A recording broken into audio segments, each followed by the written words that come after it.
O God, may your spirit and guidance be in us as we work for the benefit of all our people, for the peace and justice in our land, and the constant recognition of the dignity and aspiration of those who we serve. Amen.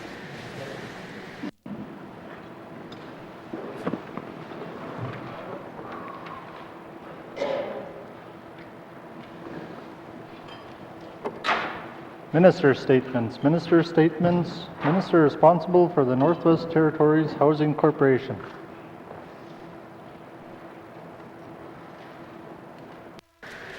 Thank you, Mr. Speaker.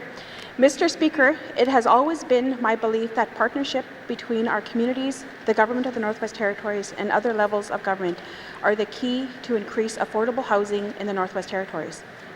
Through the National Co-Investment Fund, we have an opportunity to make this a reality. The Co-Investment Fund has the potential to bring significant investments into communities across the Northwest Territories, working in partnership with all levels of government, private market investors, and non-governmental organizations. Working with the federal government to improve the programs in the Northwest Territories is ongoing. Although we have had a number of successes, including the dedicated carve-off of $60 million under the fund, in the Northwest Territories, there is still more work that needs to be done to ensure that this funding works for the Northwest Territories. We have heard that applicants can take a long time to process, but the applicants are in favor of northern applications. In both 2019 and 2020, the Northwest Territories Housing Corporation met and worked with the federal government to discuss and identify problems with the National Housing Co-Investment Fund and to seek clarity around easing the restrictions and the process of making applications more accessible under the fund. Mr. Speaker, achieving the goal of the National Housing Strategy will only be realized once applicants can successfully access these funds. The number of applicants coming into the Canada and Housing Corporation is increasing, and we are hearing more and more interest from community partners. The Northwest Territories Housing Corporation is continuing to support and implement of these federal programs through the Northwest Territories. We are conducting joint presentations with CMHC at the community level, and N.W.T and Community Housing Corporation have formed a joint review committee for the program, which will work to ensure applications are handled in a timely manner. The Housing Corporation also assists CMHC by taking a no wrong door approach. The field introductory questions by stakeholders provide an overview of the process and funneling proponents to Canada Mortgage and Housing Corporation specialists. Additionally, we recognize that the proposal and application approach of the National Housing Co-Investment Fund is a barrier for small communities. They face challenges due to limited proposal development capacity, such as creating community engagement advisor positions to promote and market the program, assisting developers with applications, and helping communities to be clear and develop project ideas. The territorial government, through the Housing Corporation, has the potential to be a primary partner in the co-investment fund projects with CMHC and other housing stakeholders. This could include partners in the co-investment projects through accessing the Northwest Territories Community Housing Support Initiative. However, the Housing Corporation is not required by CMHC to commit upfront 25% of the project cost without first having an opportunity to review and develop a business case and a resourcing plan that has fully vetted all possible sources of funding. For an example, a proponent's application could have them accessing up to 95% of federal financial assistance through a combination of both low-cost financial and grant or additional partnership contributions. Maximizing federal partnerships and other partners contributing is critical to ensure the N.W.T funds can be leveraged across numerous projects. Mr. Speaker, we are also making progress in the community housing plans. As we further into the completion of those plans, we will be identifying other opportunities of investments. This will help with the creation of the business plans and need of assessments that will assist in the selection of projects under the co-investment fund. This is the future of suitability, adequacy, and affordable housing in the Northwest Territories. With our limited resources, we can do this. We cannot do this alone. The National Housing Co-Investment Fund will allow the community-led representatives' responses to housing development that we need to meet the needs of Northerners. I encourage all the interested partners to reach out to the Housing Corporation and CMHC, and I look forward to seeing all new applications coming in. Thank you, Mr. Speaker. you, Minister. Minister's statement. Oh, member for Kelm Lake. Mr. Speaker, I move that this statement be moved into Committee of the Whole for further discussion. Thank you, Mr. Speaker. Thank you. Motion is in order to the motion. Question has been called. All those in favor? All those opposed? Any abstentions? Motion is carried. The minister's statement will be moved into Committee of the Whole. Thank you. Minister statements. Minister statements. Minister responsible for Health and Social Services. Thank you, Mr. Speaker. Mr. Speaker, increasing the number and variety of culturally respectful, community-based mental health and addictions programs, including aftercare, is a mandate commitment of the Government of the Northwest Territories. Addictions continue to be a prevalent issue in the Northwest Territories and one that affects far too many of our residents. This government, led by the Department of Health and Social Services, continues to work towards addressing residents' unique needs and reduce addictions by providing access to treatment, aftercare supports, and recovery. Addictions recovery looks different for each individual. There is no one-size-fits-all approach. As such, the department is working to improve options and choices for individuals and families as they pursue recovery in a way that works for them. The Stepped Care 2.0 model provides rapid same-day access to mental wellness and addictions recovery supports that include e-mental health apps, online self-help services, and skill-based programming options. The implementation of a Stepped Care 2.0 model and approach to care will provide residents with a range of options that they can choose from as and when needed. Stepped Care 2.0 aligns with the Seamless Care Pathway approach. The Seamless Care Pathway, which is the foundation of the Mental Wellness and Addictions Recovery Action Plan, ensures individuals and families have timely access to the right level of care that is solution-focused and based on their present needs. Mr. Speaker, as part of the larger Stepped Care 2.0 approach, we are continuing to enhance the community counselling program. We are now offering same-day appointments across the territory to increase access and reduce wait times for residents seeking counselling. The department is also continuing to support regional and community Indigenous governments to deliver land-based programming for mental wellness and addictions recovery.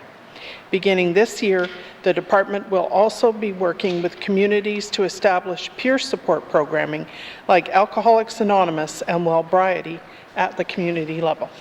Additionally, because the availability of safe, sober housing close to home is a key piece of supporting individuals in their recovery, we are also exploring options for a transitional housing model that will meet the needs of N.W.T residents in recovery.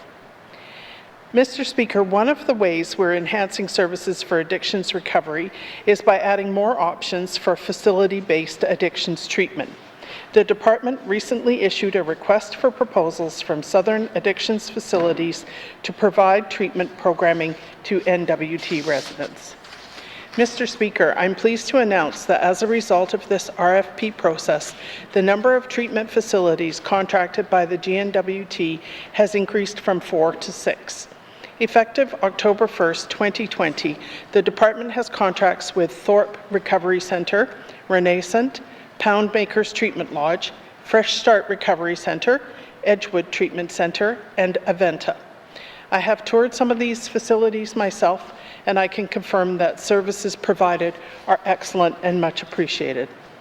By increasing the number of service providers, we can ensure we provide a wide range of specialized services, including gender-specific programming, family programming, programming for individuals with FASD, medical detox options, expedited intake of pregnant women, and extended care options. Mr. Speaker, we also anticipate that the addition of these 2 new facilities will help to reduce wait times for treatment. However, because of the pandemic, every treatment facility is currently operating at reduced capacity. While we anticipate better access in the future, we will likely continue to see longer wait times until these facilities return to full service. In addition to the expansion of these facility-based options for residents, the department is also working to implement several e-mental health options. One of these options is an interactive aftercare recovery app. This will be available for N.W.T residents to support them in their recovery and well-being. Expanding the range of options, Mr. Speaker, means more choices for residents. The availability of additional options for facility-based treatment and the enhancement and introduction of other addictions recovery and aftercare programs and support options will ensure residents have access to the right combination of supports at the right time. Mr. Speaker, these are important steps in providing an improved ability to support mental wellness and addictions recovery, thereby creating a meaningful change for individuals, families, communities, and the territory as a whole. Thank you, Mr. Speaker. Thank you, Minister. Minister statements. Minister statements. Minister responsible for the Northwest Territories Housing Corporation. Thank you, Mr. Speaker. Mr. Speaker, appropriate community engagement is vitally important to all government of the Northwest Territories and agencies, including the Northwest Territories Housing Corporation. I know firsthand the value of having the voice of small communities heard at the political level. It is also important to me that instead of having community representatives come into the capital to discuss their issues and concerns, that I come to them, to speak to our people in their home community, to see housing conditions for myself, to speak with staff on the ground. Mr. Speaker, this summer I traveled to 14 out of the 33 communities. I had the opportunity to discuss with local and Indigenous leadership in those communities and took those opportunities to highlight the many opportunities the Housing Corporation programming and promote the community housing plan process and also the co-investment federal funding opportunity. During these community visits, I toured assets and ongoing construction to see what we are putting on the ground. It is one thing, Mr. Speaker, to read in briefing notes about good work that the corporation is doing, but it is another to see that infrastructure come to life. I also had the opportunity to talk with district and local staff, congratulating them for the work that they have done, discussing areas of improvement. These people on the ground, the LHO staff, in our communities are working hard to get this work done. Mr. Speaker, it was very critical for me to highlight on these trips that one of the most effective tools for the community engagement is the community housing plan process. These community housing plans are developed hand in hand with local and Indigenous governments to ensure that locally and appropriate housing solutions are developed for all communities. When completing these plans with the guidelines and support the housing aspirations of all communities in the Northwest Territories, Mr. Speaker, at this time, one of the plans for the community of N.W.T have been completed.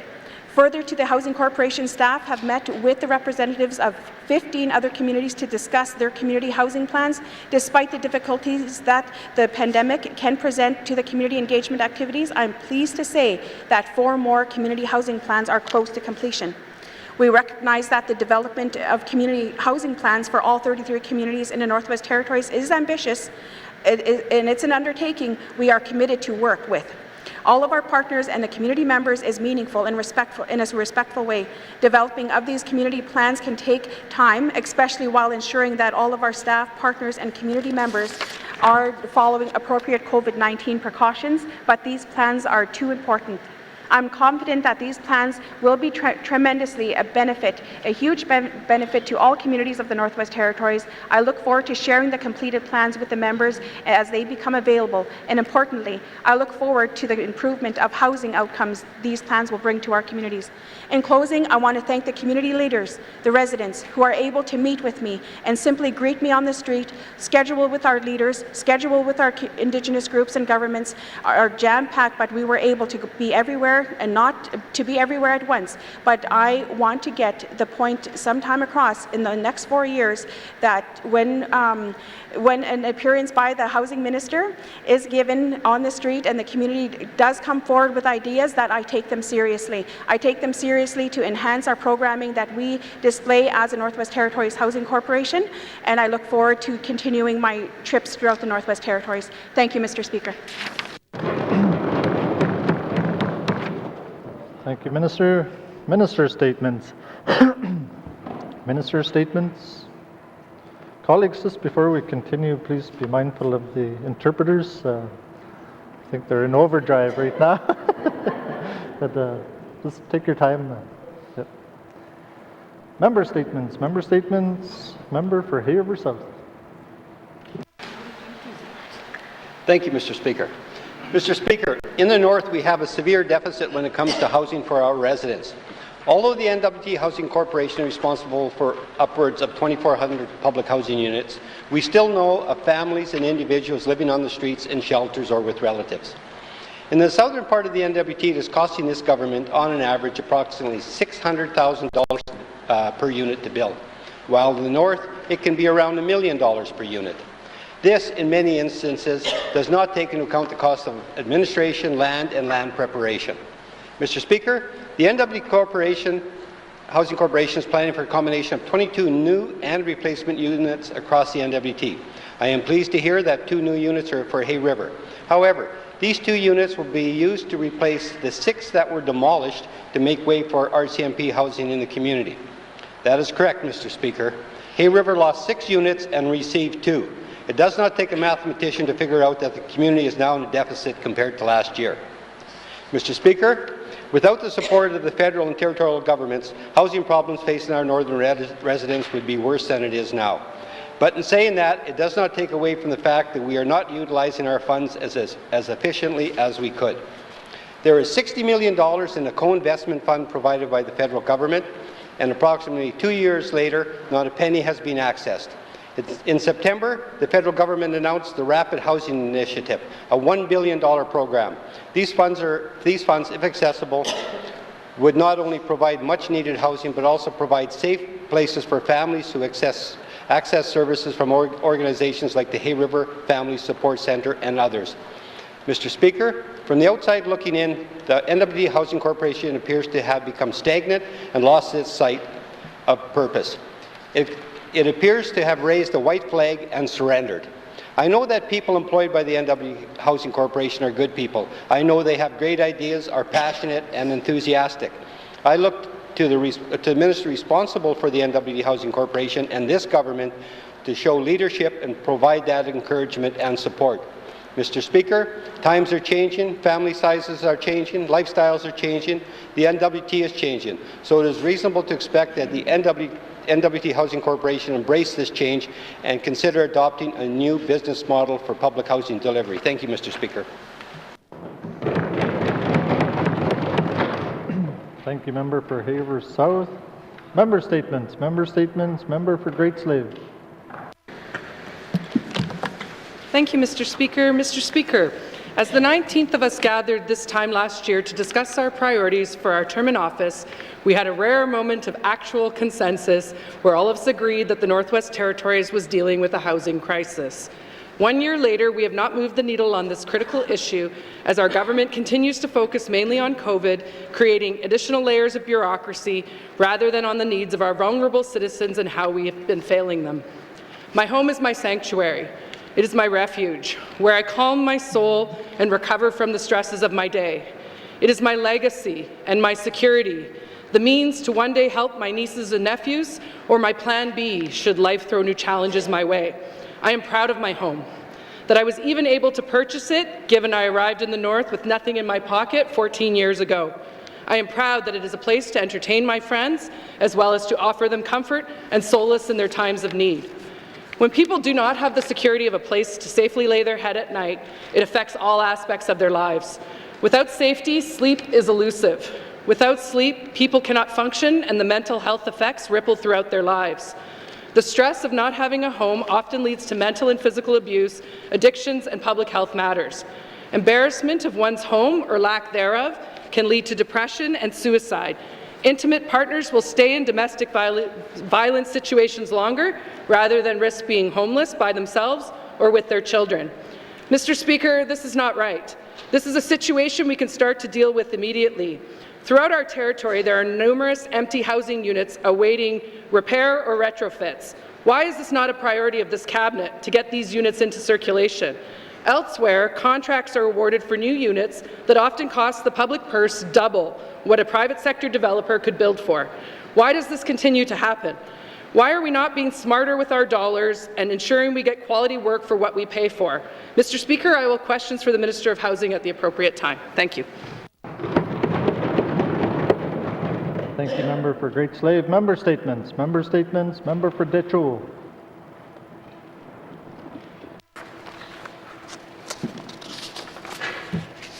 Merci, Mr. Speaker.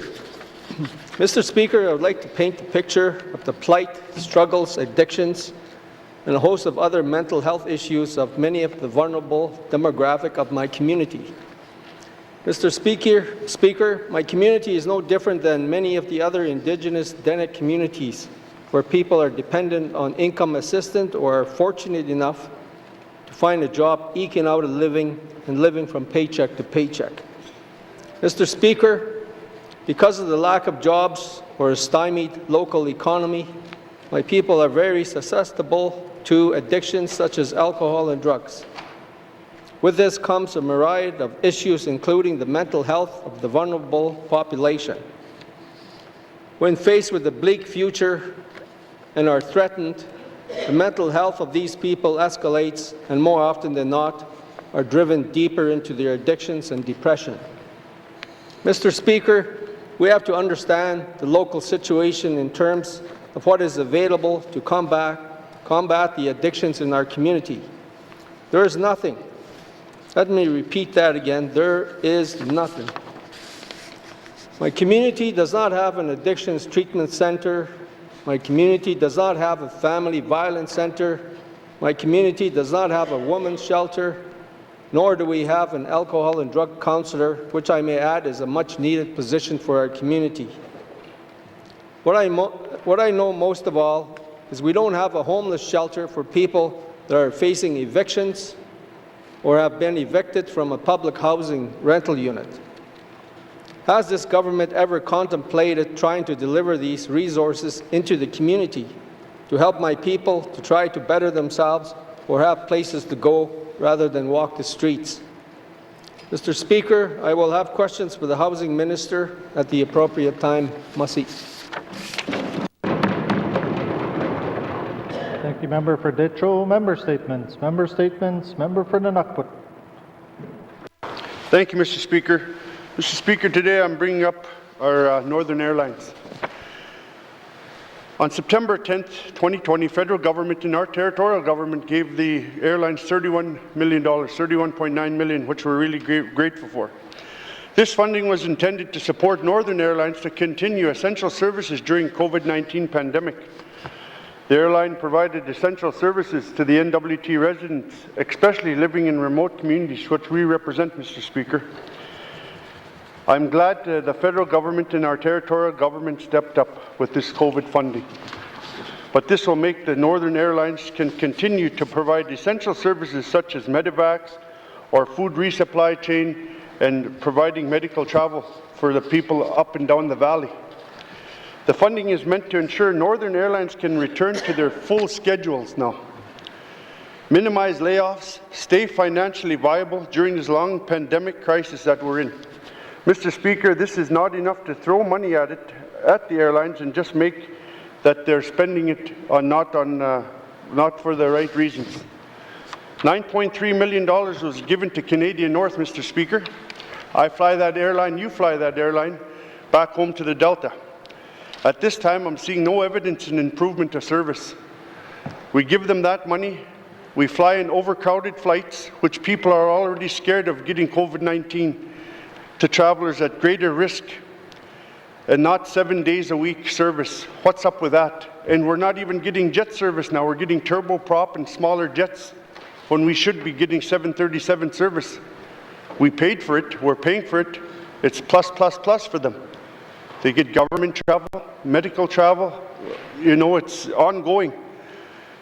Nunavut also, Mr. Speaker, gave them $24 million to Calm Air and to Canadian North. So that's doubling up.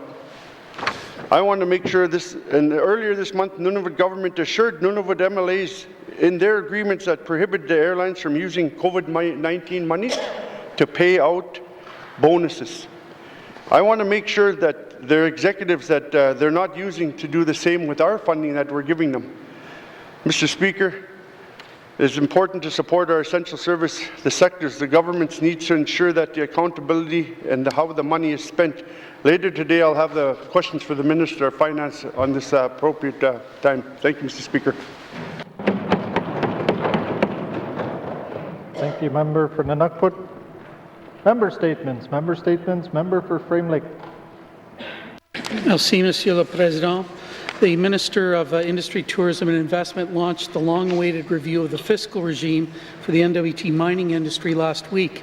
It got off to a rather rocky start with the release of a review of taxation and royalty rates across a number of jurisdictions that did not deal with actual revenues or even a full comparison of competitiveness. I said in this House last week it's hard to envision a fair and balanced approach to reviewing government revenues from mining when those amounts are kept totally secret. There is a solution that does not compromise the financial competitiveness of the mining industry. The Extractive Industry Transparency Initiative, or EITI, was started in 2004. It is a partnership among governments, companies, and civil society with an office located in Norway. A global standard to promote the open and accountable management of oil and gas and mineral resources has been developed and adopted by 54 countries. The corporate supporters of the EITI standard include Anglo American and Rio Tinto, that are owners or operators of 2 of the 3 N.W.T. diamond mines.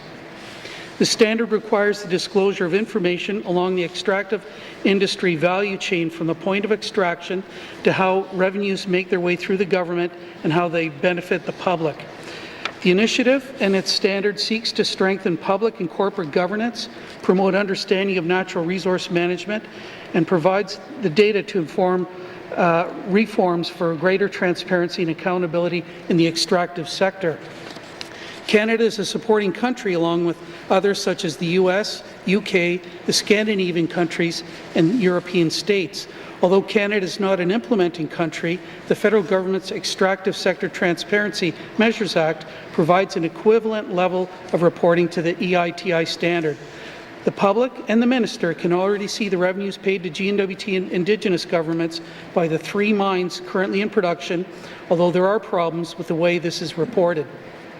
Cabinet could change the mining regulations to require public reporting of mining royalties next week if there was the political will. Private multinationals seem more committed to transparency than our Cabinet. What Democratic government doesn't support openness and transparency in public reporting of resource revenues. I'll have questions later today for the Minister of Industry, Tourism and Investment. Merci, Mr. Speaker. Thank you, Member for Frame Lake. Member statements. Member for Thabacha. Mr. Speaker, my member statement today is about unity. As someone who served as an elected leader for 14 years, most of which within Indigenous governance, I've come to know a thing or two about working together. Mr. Speaker, as a public government and as elected officials in this House, we have certain expectations by the public that we must fulfill and uphold. Among our many responsibilities as leaders, first and foremost is about the importance of relationships. Whether it's the relationship between us and our constituents, the relationship between regular members in the Cabinet, or the working relationships that all MLAs must maintain while in the Legislative Assembly. Mr. Speaker, after serving in this House for just over a year, I've come to see a growing division among many members, and I find it very concerning. I know that disagreements on policy, programs, and services are a given. That is expected. However, Mr. Speaker, I'm seeing certain disagreements being taken to new heights, resulting in unnecessary personal attacks and mudslinging done constantly. Mr. Speaker, the media always thinks that this House is disorganized and chaotic. So I think it's extremely important that we as MLAs raise above that sort of behavior to ensure we maintain public confidence in their government. People who demonstrate good leadership skills can put aside their differences and work through animosity for the sake of the people they serve. At this time, I am not seeing that being done in this House, at least not enough. We should be able to respectfully disagree and provide constructive criticism to one another while still able to govern the territory effectively. We should not just attack each other for the sake of attacking or for getting a good news headline. I'll admit, Mr. Speaker, I've had some disagreements with people in this building. However, I don't carry it around with me all the time wherever I go. That isn't healthy for either my personal health or for the health of the government. Therefore, I always ensure that any animosity that comes my way is left in the room where it has occurred. I seek unanimous consent to complete my statement, Mr. Speaker. Thank you, Member for Thabacha. The member is seeking unanimous consent to conclude her statement. Are there any nays? There are no nays. You may conclude your statement. Lastly, Mr. Speaker, I want to reiterate the importance for leaders to always treat all staff members with respect and dignity, and to be thankful for the work they do. Everyone deserves to work in a safe and healthy environment. And I hope we can set a good example of that in this House. Thank you, Mr. Speaker. Thank you, Member for Thabacha. Member statements. Member statements. Member for N.W.T.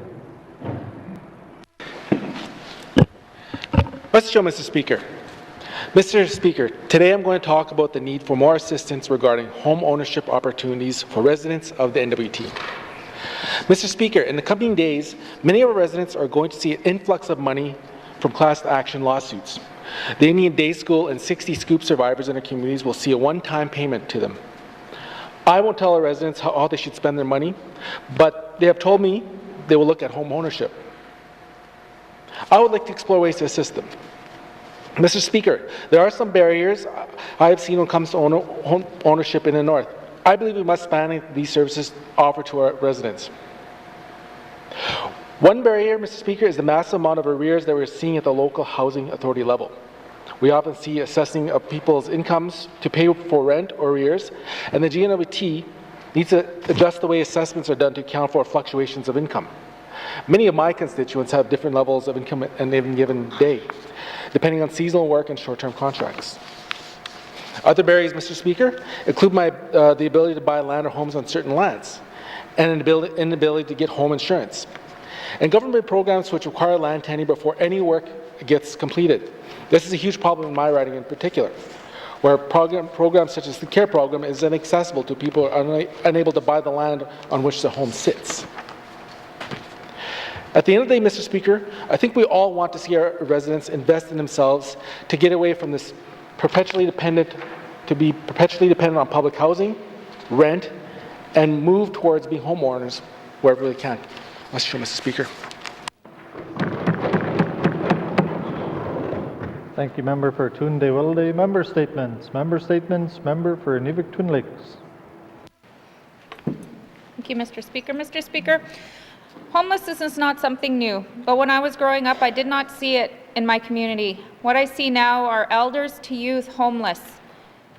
One thing that I do remember is there were people who lived out on the land who did come to town. There were people who had a home in town and had a home on land. And then there was people that lived just on the outskirts of town in my community in tents. And to me, that was their home. The Northwest Territories Housing Corporation is committed to development of an N.W.T-wide homelessness strategy. Through this strategy, the N.W.T Housing Corporation is committed to working with N.W.T federal Indigenous partners to increase policy and program alignment and to support the work of community members who provide our much-needed frontline programming. Mr. Speaker, we know mental health and addictions are common factors that lead to and keep people homeless. In the N.W.T, we have 2 shelter programs that we could consider a public health response to addressing homelessness and addictions, the Yellowknife Day Shelter and Sobering Centre and the Inuvik Warming Shelter. Mr. Speaker, the delivery of homelessness programming is hard work that requires attention and support from our social envelope N.W.T departments. I would like to raise the attention of the Inuvik Warming Centre in my community, which is struggling to provide this valuable programming, and they need support. They need assistance to develop a program plan with trained staff, board training, program management, and Mr. Speaker, they need support to secure a permanent location to offer this programming. Without this program in our community, we know people are in danger of dying, and people are experiencing homelessness, have died in my community. This was the reason the shelter was developed. I would also like to thank all of those in my community who have been volunteering and putting their time in and their heart into the Inuvik Warming Shelter over the past year since its creation. I will have questions for the Minister responsible for homelessness. Thank you, Mr. Speaker.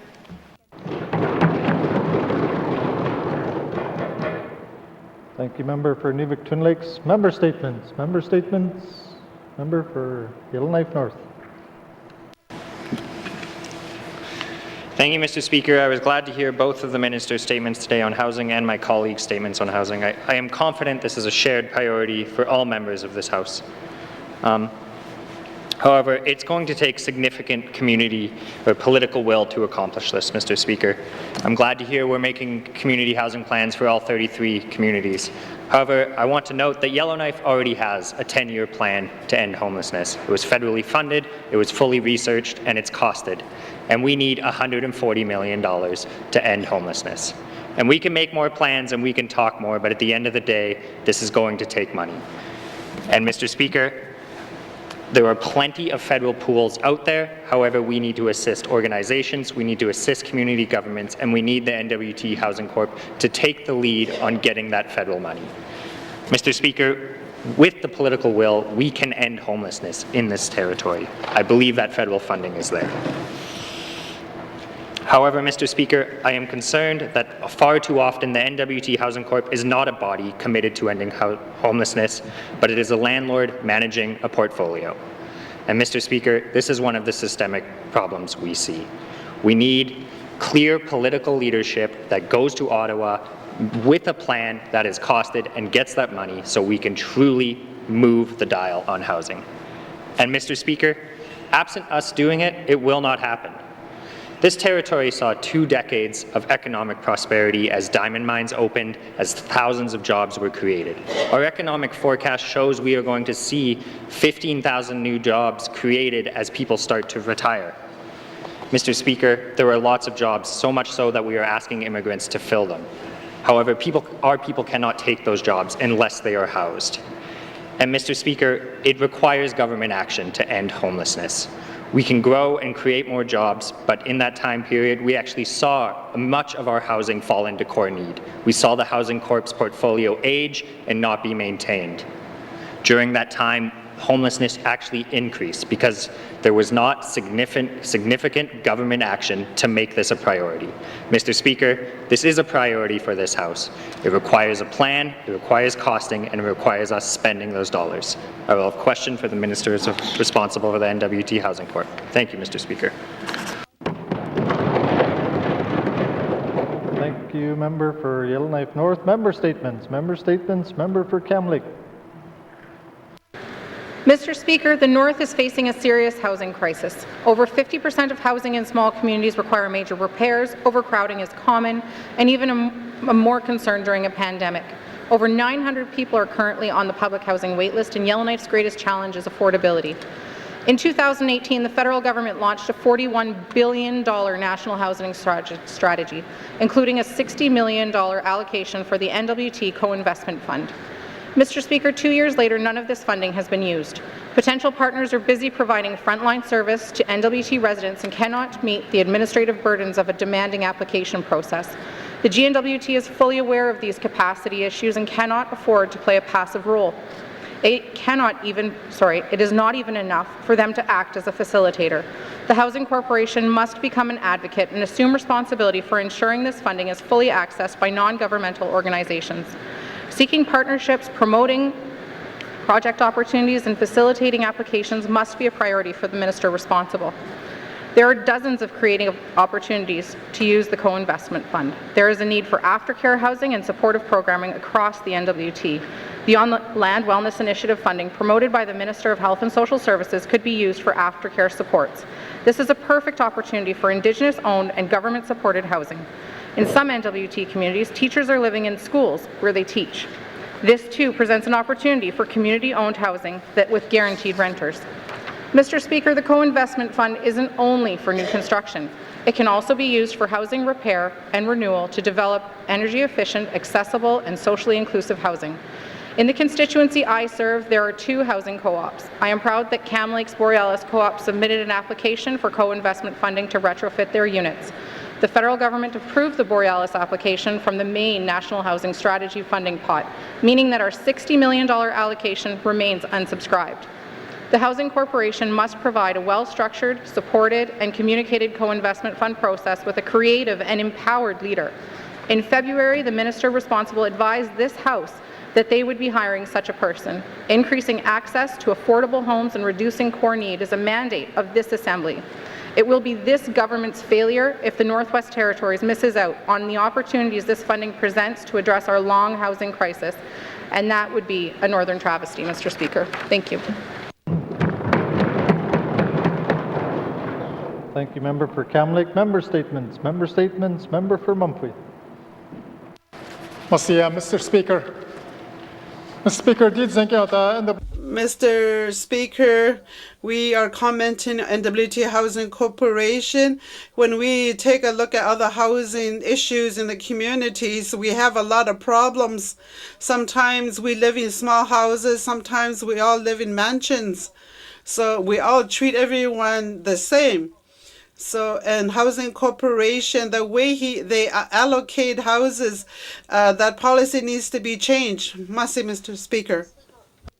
N.W.T. Housing Corporation 2020-2021 project list, dated April 30th, 2020. And I was not impressed with it. In fact, I was very upset, Mr. Speaker. Mr. Speaker, we are all aware Bishopcon is the largest Indigenous community in the Northwest Territories. Bishopcon has always had the greatest need for housing out of all the communities in the territory, and it still does. In fact, Mr. Speaker, almost 50% of the households in the community of Bishopcon, N.W.T, N.W.T, and YELLOWKNIFE also in core need according to Housing Corporation's own data. Mr. Speaker, 2014 N.W.T community survey, 6 years ago, there's a household in core need, Bishopcon, 205, N.W.T 34, YELLOWKNIFE 6, and N.W.T 59 at that time. Waiting list of Bishopcon 54. Mr. Speaker, this was 6 years ago. I'm sure today's numbers will be even almost double or even more. Mr. Speaker, half of the households in my region are struggling. And Mr. Speaker, that's half of my region. The lack of safe, suitable, and affordable housing in the community has contributed to numerous issues and challenges in my communities. Unfortunately, I do not have time to get into details today, but Mr. Speaker, I will have questions for N.W.T. Housing Minister at the appropriate time. Merci.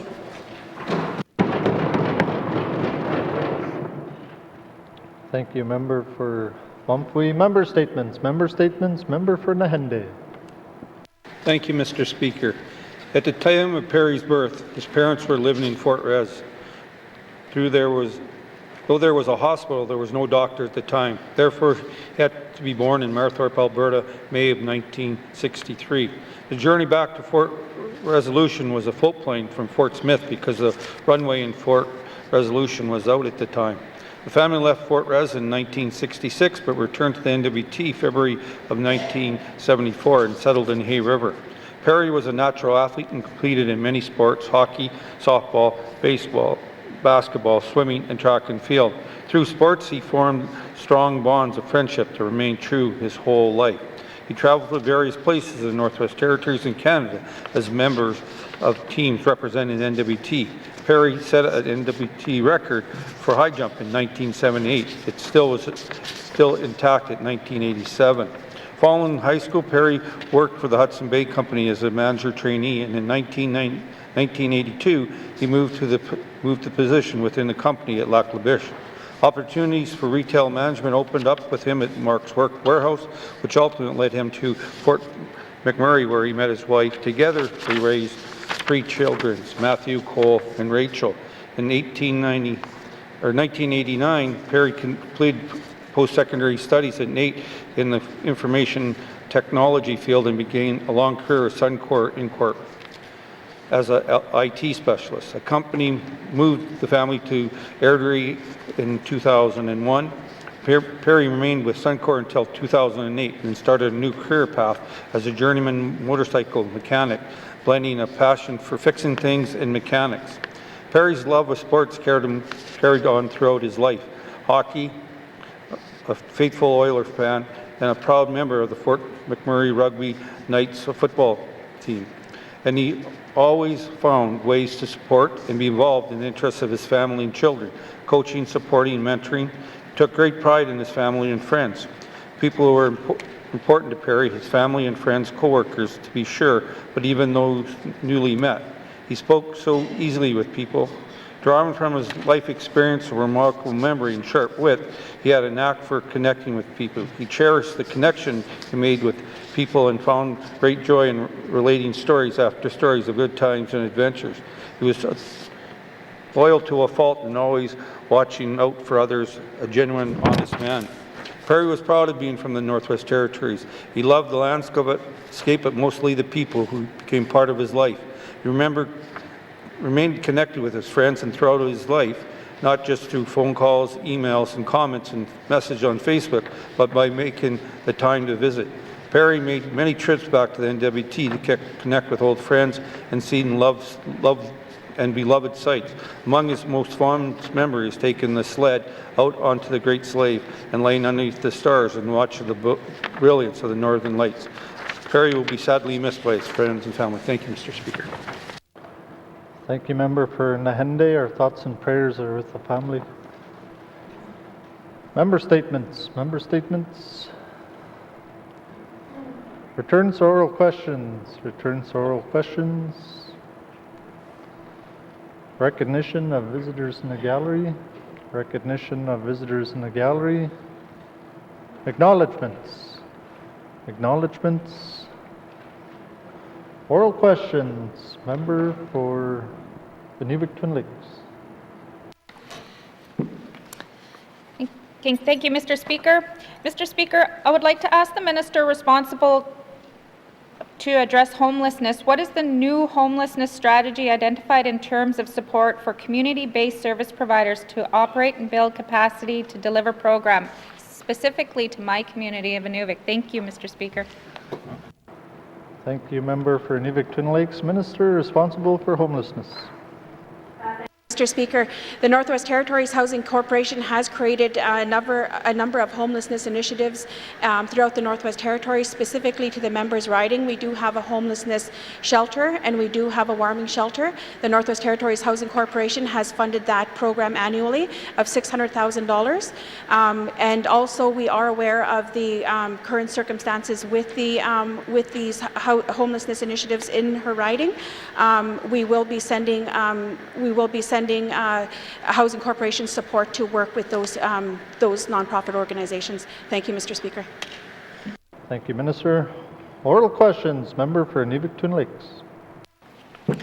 Thank you, Mr. Speaker. Mr. Speaker, can the minister tell me what partnerships, if any, has the minister identified through this strategy to help with these two areas in my community? Thank you. Thank you, Member for Inuvik Twin Lakes. Minister responsible for homelessness. Thank you, Mr. Speaker.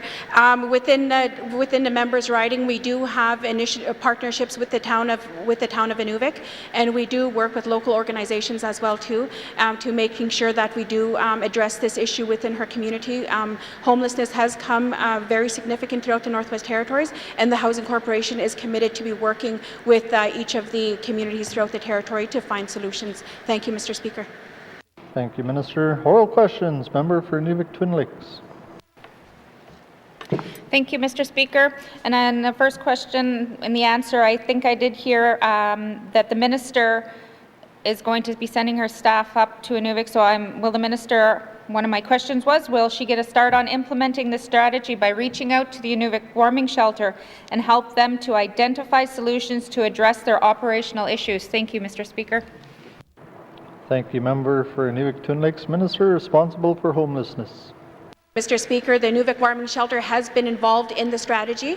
We have not, we did not complete the final draft of the document that will be available to members, and also having the support staff going into the community to help the Inuvik Warming Shelter to work with the employees and the board that are there. That's a commitment from the Housing Corporation. Thank you, Mr. Speaker. Thank you, Minister. Final supplementary, member for Inuvik-Twin Lakes.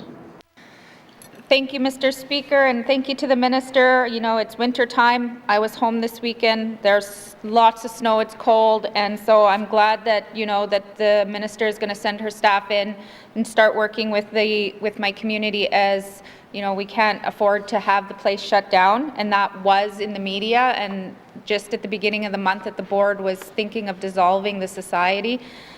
So will the minister also get started on building these partnerships to work with the Department of Health to identify mental health addiction supports and training for clients and staff within this facility? Thank you, Mr. Speaker.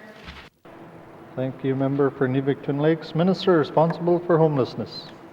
Thank you, Mr. Speaker. Working with the homelessness initiative throughout the territory does work, and we do work in collaboration with other government departments. I also hold the portfolio as the as the Minister of Municipal and Community Affairs. We do have NGO funding that is available for staff training as well too. I will follow up with the member to provide further information, and also we do work in conjunction with the Department of Health. I will follow up with the member. Thank you, Mr. Speaker.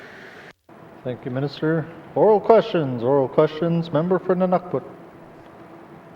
Thank you, Mr. Speaker. Today I brought up Canadian North and the funding that they received through our COVID-19.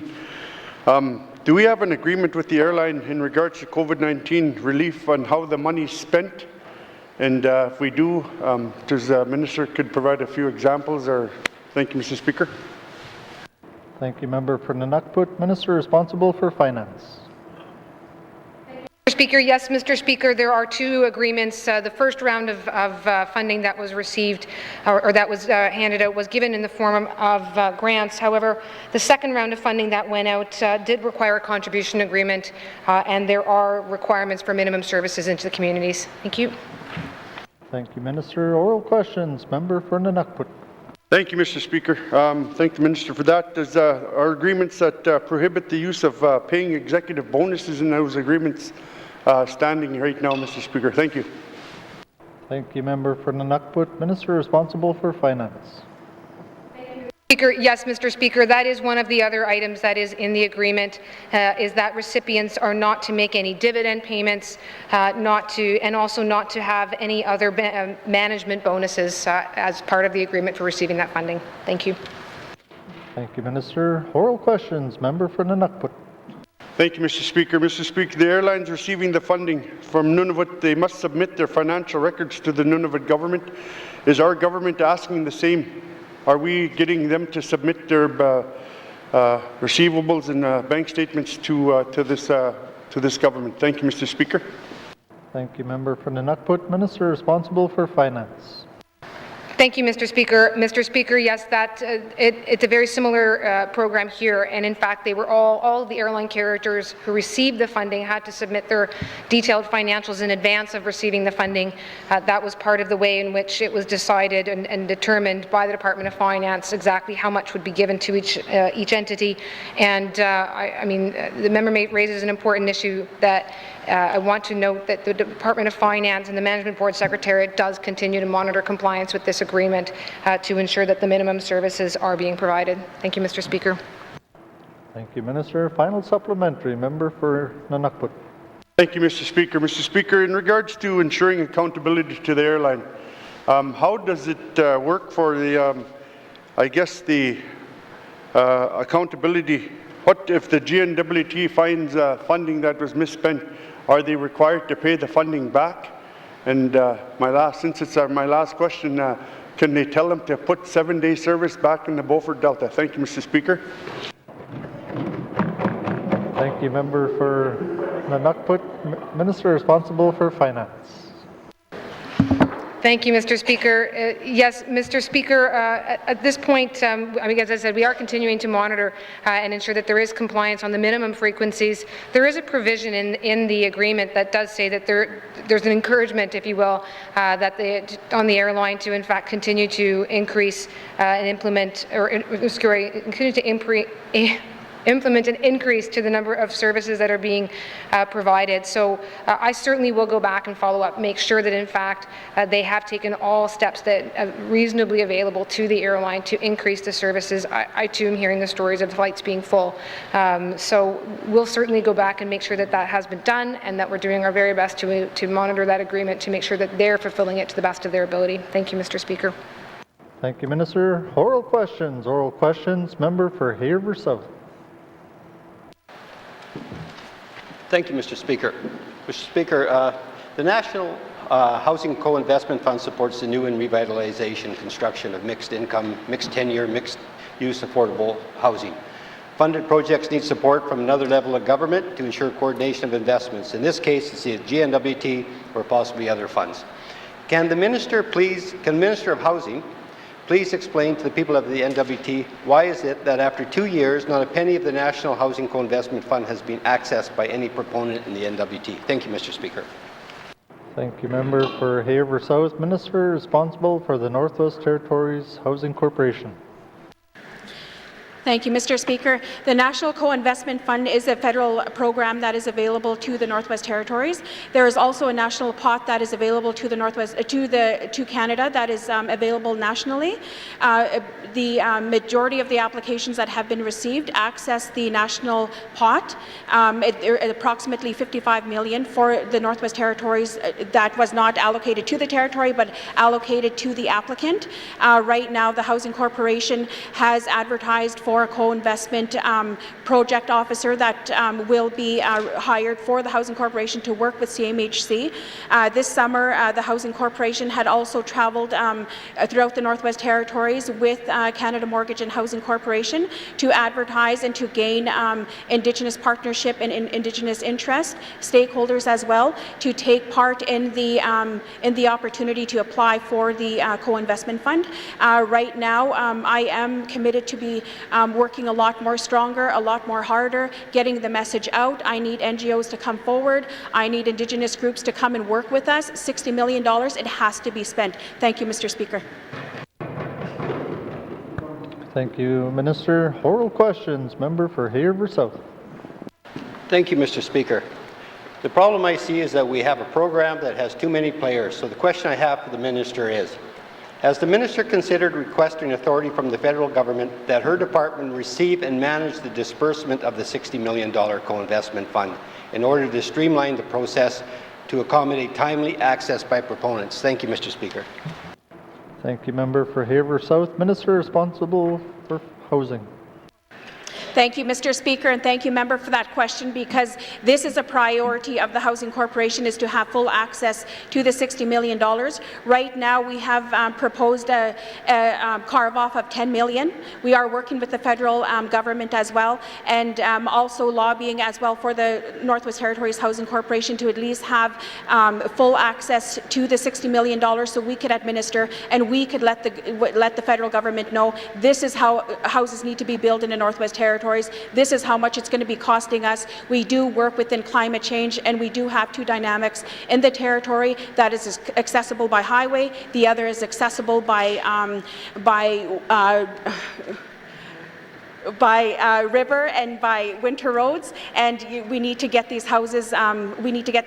Built, and also just for the member as well, that there is a significant change in the dollar amount to get these houses on the ground. If we're constructing in Hay River compared to constructing in N.W.T, we are dealing with a lot of COVID restrictions as well too, and a lot of challenges that we're not able to get the amount of material that we would have normally got prior to COVID. We are also working at the ground level to construct units, but then we are facing challenges with contractors as well, and with the community governments wanting new people into their community, but we are working strategically as a department. Thank you, Mr. Speaker.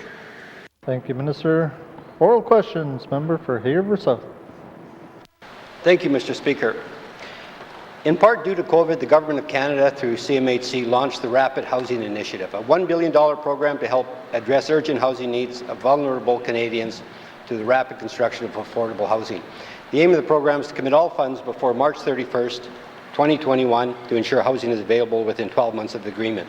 Mr. Speaker, has the Minister been in contact with her federal counterpart to discuss this government's participation in the program? How does the Minister see this program benefiting the N.W.T, and we in negotiation to access a portion of these funds? Thank you, Mr. Speaker. Thank you, Member for Haver South. Minister responsible for housing. Thank you, Mr. Speaker. I'm going to try to slow down. I was asked by the interpreters not to speak so quickly, but I get very passionate about the portfolio and trying to enhance the programs that we hold as a housing corporation and trying to let the public know that we are working very hard to get houses on the ground and meet the needs of the Northwest Territories. In regards to the member's comment, this is a new initiative that has been announced by the federal government. We have very little information right now, but the staff is making themselves available and more familiar with the program as it's being developed. And right now we do have a rapid rehousing program within our department that is internally funded right now, but this does not stop the Housing Corporation from going forward and lobbying for more money. Thank you, Mr. Speaker. Thank you, Minister. Final supplementary, member for Haver South. Thank you, Mr. Speaker. Mr. Speaker, it is apparent that this government is on track to lose upwards of $80 to $100 million slated for much-needed housing. In part, it appears the department does not have sufficient staff or staff who are qualified to assist proponents in accessing these funds. Can the Minister commit to review the department's complement of staff and ensure that additional qualified staff be hired to specifically on these two programs before they lapsed? We are talking about $60 to $100 million here that we do not want to see disappear because we cheaped out on staffing. We need to staff the positions to a level where we access these dollars. Thank you, Mr. Speaker. Thank you, member for Haver South. Minister responsible for housing. Thank you, Mr. Speaker. I just want to really emphasize on the staff of the Northwest Territories Housing Corporation that we are very unique. We do have representation right to the ground level and that are dealing with our clients right grassroots and at the community level.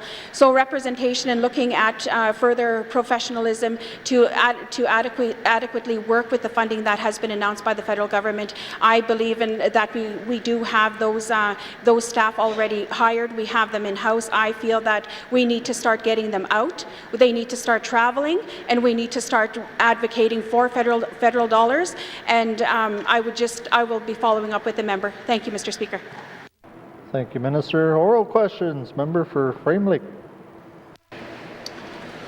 Merci, Monsieur le Président. Earlier today, I reviewed how our government continues to keep secret the revenues it collects from mining. 54 countries around the world require public disclosure of this information to support sound natural resource management and best practices. 2 of the 3 diamond mine owners also support this kind of transparency.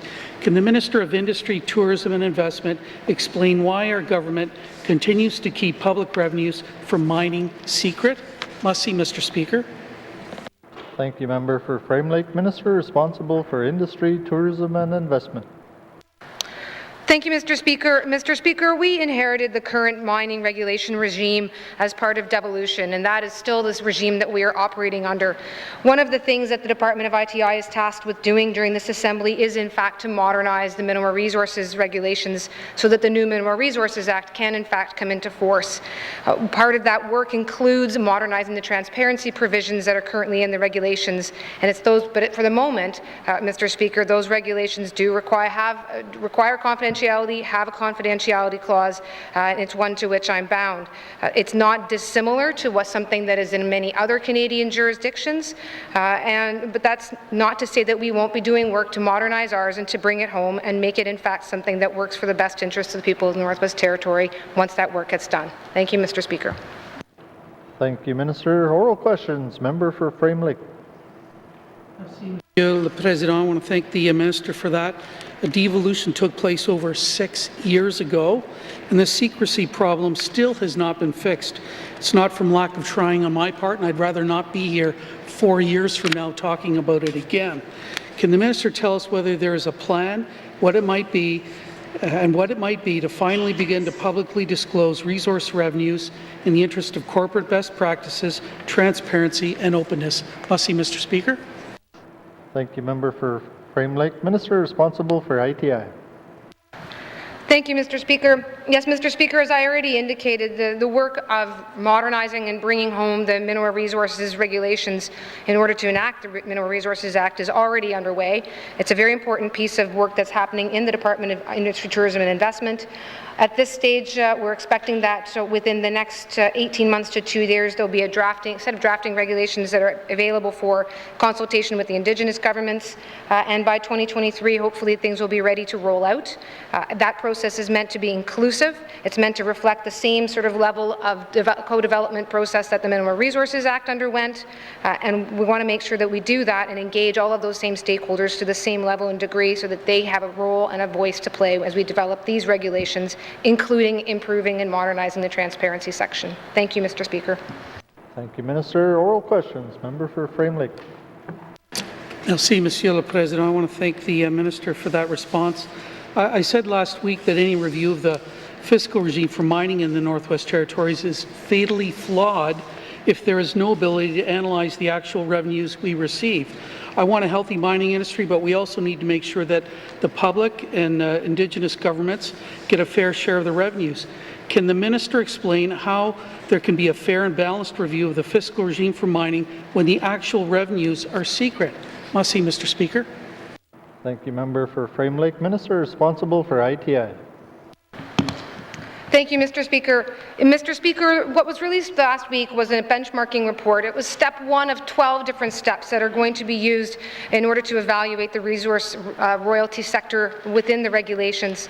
And Mr. Speaker, that approach is one that is using a representative sample. So rather than saying, what does this mine today, at this point in time, at this particular ore body, what does it pay in royalties, what we want to do, Mr. Speaker, is ensure that when we develop our royalty regime, we are actually developing a regime that's going to work into the future, regardless of the ore, regardless of the location, regardless of the company. We want to ensure that our royalty regime is one that is going to be reflective of any type of resource activity that's happening here. And so what that report did is it took a theoretical mine, mining a diamond mine size and one that's a mineral or a metal size, took that and then compared that mine across all the different fiscal regimes so that we would know how the different fiscal regimes work, how the different tax regimes work, and know if in fact we are going to be receiving a similar amount of resource revenue, royalty revenue, as it would in another jurisdiction. Thank you, Mr. Speaker. Thank you, Minister. Final supplementary, member for Frame Lake. Merci, Monsieur le Président. I want to thank the Minister for that recap of what's in the study. Canada is a supporter of the Extractive Industry Transparency Initiative and has provided funding to a variety of countries to implement the standard, including Peru, Indonesia, Tanzania, and Mongolia. All countries that actually disclose this kind of information. But we can't do it here, Mr. Speaker. Canada has implemented the Extractive Sector Transparency Measures Act, which is similar to the standard, but there's problems with the way the data is reported, and I'll probably talk about that next week. Can the minister tell us when our government will get on board and begin to report government revenues paid by individual companies? Merci, Mr. Speaker. Sorry, and with the principles set out by the Extractive Industries Transparency Initiative. Merci, Mr. Speaker. Thank you, member for Frame Lake. Minister responsible for industry, tourism and investment. Thank you, Mr. Speaker. Mr. Speaker, it is a good sign that, in fact, 2 of the largest companies that operate mines here in the Northwest Territories are themselves supporters of the modernization of the regulatory systems worldwide. That is, I think, good news. It's reflective of the fact that we have good corporate social citizens here. The ESTIMA Act, Mr. Speaker, is a federal act. It applies across Canada. We're part of a federal jurisdiction, and so to the extent that those same companies that are operating here are reporting their share information on that federal piece of legislation, then certainly that information is available and relevant when someone's trying to evaluate what kinds of royalties they're paying here in the Northwest Territories. As I've said, Mr. Speaker, as far as modernizing our regulations, we're going to be using those best practices. I appreciate hearing that there may be some examples out there, albeit right now on a federal level, and it certainly is something we're going to continue to address with all stakeholders and do that in a measured and properly engaged process. Thank you, Mr. Speaker. Thank you, Minister. Oral questions. Oral questions. Member for Ditcho.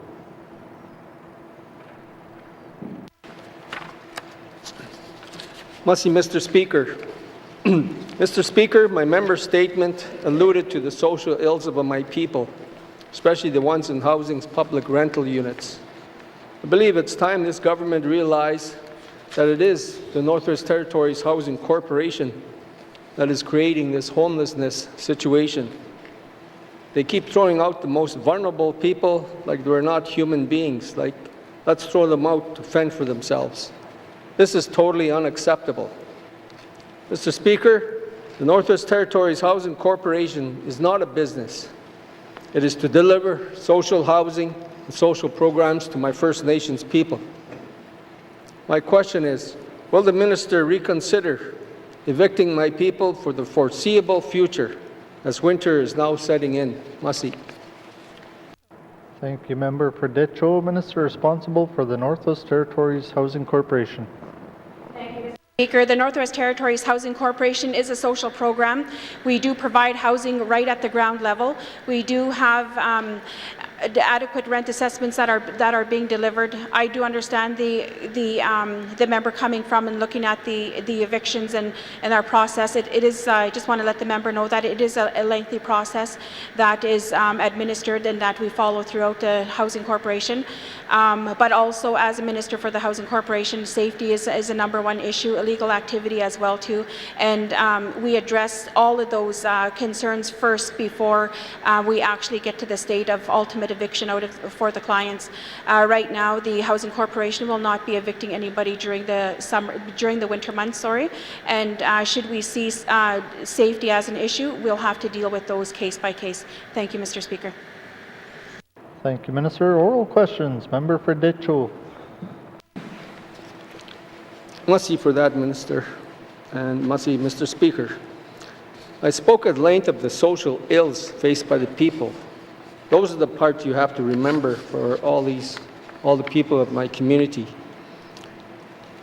You know, will the minister consider involving other departments to address the myriad of social problems faced by my people? This could come in the way of referrals to see perhaps a mental health counselor, or if the community had an alcohol and drug counselor, that would even be better. Masi. Thank you, Member for Ditcho. Minister responsible for housing. Thank you, Mr. Speaker. When we're dealing with our clients within our public housing units, I just want to inform the member that we do have a number of programming that is available through the Housing Corporation. One of them I want to just explain is the Northern Pathways program that does have wraparound services, that does work with the client to get them out of homelessness and work towards having them either become a homeowner or entry back into public housing.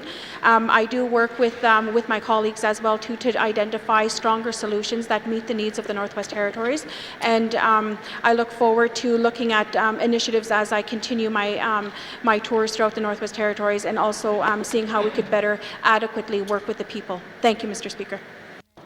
Thank you, Minister. Oral questions. Member for Ditcho. Masi for that. Mr. Speaker, I believe housing has many empty units, and perhaps one could be converted to house the homeless. Mind you, this will need to be a collaborative approach by all departments to deliver this program.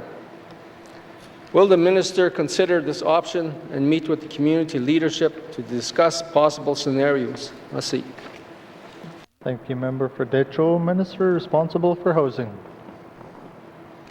Mr. Speaker, I just wanted to also reflect on the tours that I did take throughout the Northwest Territories, that I did go to the members' community, and there was a number of units that we did identify that were beyond economic repair, but I did see a lot of potential in that community. We also will be meeting with the Indigenous groups as well too as a follow-up, because that's what we had done during the tours, and identify ideas and solutions. Homelessness is an issue throughout the territory, and looking at the number of programs that the Housing Corporation does have, I will be available to work with the Indigenous groups in the members' community and help them to identify solutions and access the funding that the Housing Corporation does have. Thank you, Mr. Speaker. Thank you, Minister. Final supplementary, member for Decho. Merci for that. I noted that the Minister mentioned that a lot of the units that she saw were beyond economic repair. I think as community leadership, we see those situations as being a lot different than her statements, because they do, in fact, look livable. They need a bit of work, some minor work for repairs and everything, and then because the ideas we threw out to her was that, fix them up to the basic level, and then let's give them away.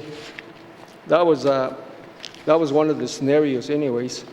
But Mr. Speaker, I don't have any further questions for the Minister, but do want to say merci to her for giving consideration to the needs of my people. Merci.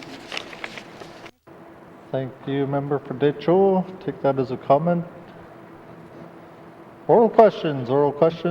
Member for Mumfui. Mr. Speaker. Mr. Speaker, today I'd like to touch base on the housing, of how it's being allocated. I've talked about it. We live in a small community. We all don't live. Some of them are not. Some of them are. Everybody's not treated equally. So therefore, Mr. Speaker. The Murphy constituency, as I alluded to earlier in the statement, is more of that of Sahtu region. Mr. Speaker, imagine my surprise when I saw the Murphy riding was only budgeted for 12 projects, while the Sahtu region was budgeted for 33. These are N.W.T actual numbers, Mr. Speaker. So, Mr. Speaker, first question I have is, how is it that the minister's constituency is set to have 3 times, Mr. Speaker, 3 times more housing projects than the Murphy constituency, when the Murphy constituency has the greatest need of all our territory? Please explain. Thank you, member for Mumfui. Minister responsible for the Northwest Territories Housing Corporation. Thank you, Mr. Speaker, and thank you, member, for your comment. I just want to elaborate on that the Sahtu region has established their own housing society. They do work in partnership, and we do have community initiatives where they take on their own housing projects within that community. Also this year that we do have a rollout of RCMP units that are coming out. The community of Delaney as well too has accessed federal money as well, where they directly did not go through the Housing Corporation. My region is very active for housing solutions, and they have worked in conjunction with each other to try to find and alleviate their housing issue and their housing problem on their own. They did also look at the homelessness initiative as well too, and looking at men's shelters, women's shelters, and right now there is a lot of innovation that is happening throughout that region and a lot of success. Thank you, Mr. Speaker. Thank you, Minister. Oral questions. Member for Mumfui. Mr. Speaker. Mr. Speaker, in other communities, we do have a housing authority as well, associations, so we should be treated similar. I just want to get across an equitable and fair process within just this government. That leads me to my next question, where Minister alluded to earlier about the Pathway program. And with the distribution of these projects, housing projects into the communities, I have questions on Pathway program. Mr. Speaker, could the Minister explain how the Housing Corporation arrived at a particular income threshold for eligibility under a Pathway program? Merci. Thank you, member for Mumfui. Minister responsible for housing. Thank you, Mr. Speaker. In developing the Northern Pathways program, we had a lot of interest throughout the communities. A lot of our programming that we do develop starts at the community level and looking at the needs throughout the Northwest Territories and looking at the income threshold. The purpose of the Northern Pathways program is to help homelessness people transfer into public housing or either home ownership with wraparound services. Looking at that opportunity, we are also working with the addiction issues that we do have in the Northwest Territories, and we do work with the Department of Health. Thank you, Mr. Speaker. Thank you, Minister. Oral questions. Member for Mumfree. Mr. Speaker. Mr. Speaker, I'd like to give an example of a family size versus a single size income. Mr. Speaker, the Housing Corporation bases home ownership assistance on need. Family income is how the Housing Corporation determines that.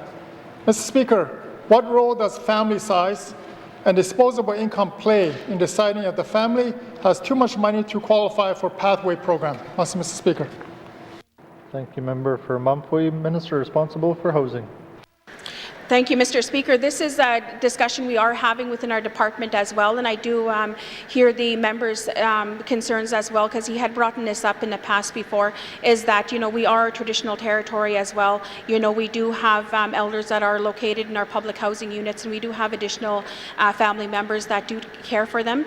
And as the Housing Corporation, we do look at household income to determine the amount of rent that is going to be charged for that individual.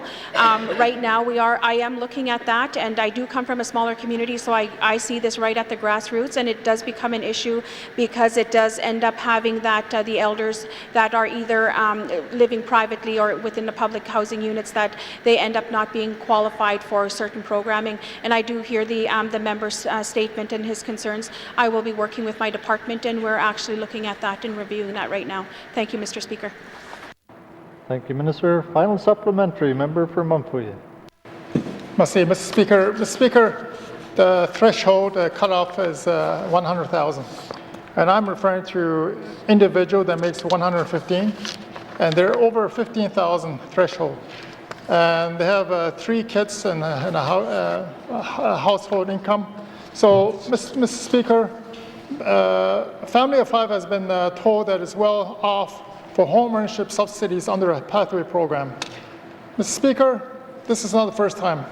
Of course, being on a single income, they aren't rich at all. The family of 5 can't wait for a lengthy program review in order to get the pathway application reconsidered. As Minister alluded to, it's under review. Mr. Speaker, would the Minister make an exception for this family? Would the Minister reconsider the family's application, realizing that under circumstances, an extra $15,000 a year should not make them too well off for a home ownership assistance program? Mr. Speaker. Thank you, Member for Mumfree. Minister responsible for housing. Thank you, Mr. Speaker. I do see that throughout the Northwest Territories, I do recognize the cost of living as well too, and I see the threshold of $100,000. That is the maximum for what the Northwest Territories Housing Corporation has displayed.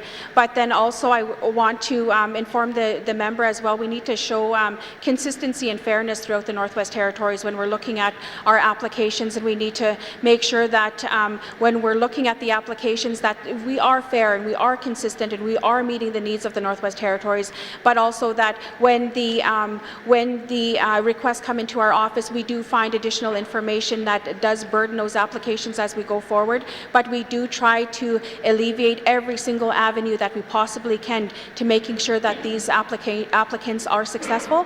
I would like the member to provide that information to my office so I can work with the client and provide a more thorough and further update to the member. Thank you, Mr. Speaker. Thank you, Minister. Oral questions. Member for Great Slave. Thank you, Mr. Speaker. Mr. Speaker, I was very interested to hear my colleagues' questions from the date show and the Minister's response about the economic repair, so I'm curious to hear more about that from her. What is that threshold as well? My questions are around the empty housing units, the ones that are still within ability to be repaired. Could the Minister please tell me how many of these empty housing units are waiting repair, and what is her plan to ensure that there is a significant effort or process in progress in bringing these back into use? Thank you. Thank you, Member for Great Slave. Minister responsible for the Northwest Territories Housing Corporation. Thank you, Mr. Speaker. During COVID-19, the Housing Corporation did commit $5 million to the bringing our units up to standard and having to meet the needs of the Northwest Territories.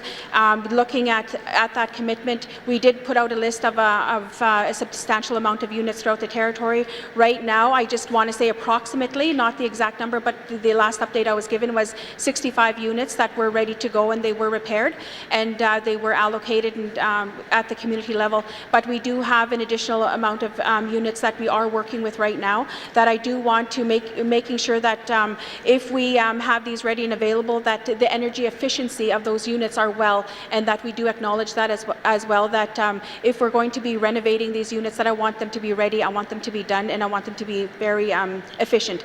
The other thing is that I want the member to know that we are realizing that we are having some complicated approaches as well to looking at our contracting going out. We do have some issues with allocating the contracts where the community members don't want new people into their community. We are respectfully looking at COVID-19 and starting and wanting to not have too much transition at the local community level. This has burdened our projects, but then as soon as COVID-19 had hit, we were given the announcement. The Northwest Territories Housing Corporation was completing and working with the smaller communities and the Indigenous groups to provide them a further update on what it is that their construction season would look like and how this would affect projects going forward. Thank you, Mr. Speaker. Thank you, Minister. Oral questions. Member for Great Slave. Thank you, Mr. Speaker. That segues really nicely into my next question, which is that we often hear about our housing projects costing more and not being able to built to the same standards as private industry. Can you tell me how the department, can the minister tell me how the department is working to ensure that there is a better bang for their buck when it comes to constructing new units? And what are you doing to ensure, what is the minister doing to ensure that contractors are held accountable for any deficiencies and that we're not paying out of the public purse for bad or poor project management? Thank you. Thank you, Member for Great Slave. Minister responsible for housing. Thank you, Mr. Speaker. When we're constructing the units, we do look at the National Building Code for Canada. I don't think we have an updated for the Northwest Territories. I just want to make that sure, but because I'm making sure that the department are constructing these units, that they're energy efficient and that they do meet the national standards as well. The huge message of looking at these units and constructing them is I want them to last. I want them to last 50 years, whatever, and that we could be able to do just the one-time construction and that the buildings would last for some time. And also looking at the construction season and the contractors as well, is that we do have some contractors that we end up having to pay a little bit more looking at completing those projects, but the contractors are obligated to put forward a percentage down, so it does provide security, so we don't have to look at taking and fulfilling that gap through the government of the Northwest or through the Housing Corporation. So we do work with the contractor to pursue financial security prior to the contract and the project commencing. Thank you, Mr. Speaker. Thank you, Minister. Oral questions. Member for Great Slave. Thank you, Mr. Speaker. Mr. Speaker, may I suggest to the minister that she has her technical staff take a Cold Regions engineering course, which would help them with some of that and being able to hold people to account. Could the minister please explain to me how she is liaising with the communities and other departments to identify the housing units that either are GNWT owned or privately owned, where we could be retrofitting and repairing them in order to help support seniors staying at home and preventing further deterioration of the stock? Thank you. Thank you, Minister. Oral questions. Minister responsible for housing. Mr. Speaker, within the Housing Corporation, we do have employees right at the grassroots level. We do have the district offices and we do have headquarters as well. And we do have the technical advisors that go into the communities and also assess the projects and the applications that we do receive going forward, and looking at the needs of those communities, and also to measure the amount of funding that we possibly can need to have the seniors age in place, and supporting them through projects and and making sure that if we are able to look at, I just want to give an example to the member that we do have a fuel tank replacement program throughout the Northwest Territories that is available privately and also within our public housing units. Also, we do have community initiatives funding as well, where we work with the Indigenous groups and the community as well, where they identify certain issues.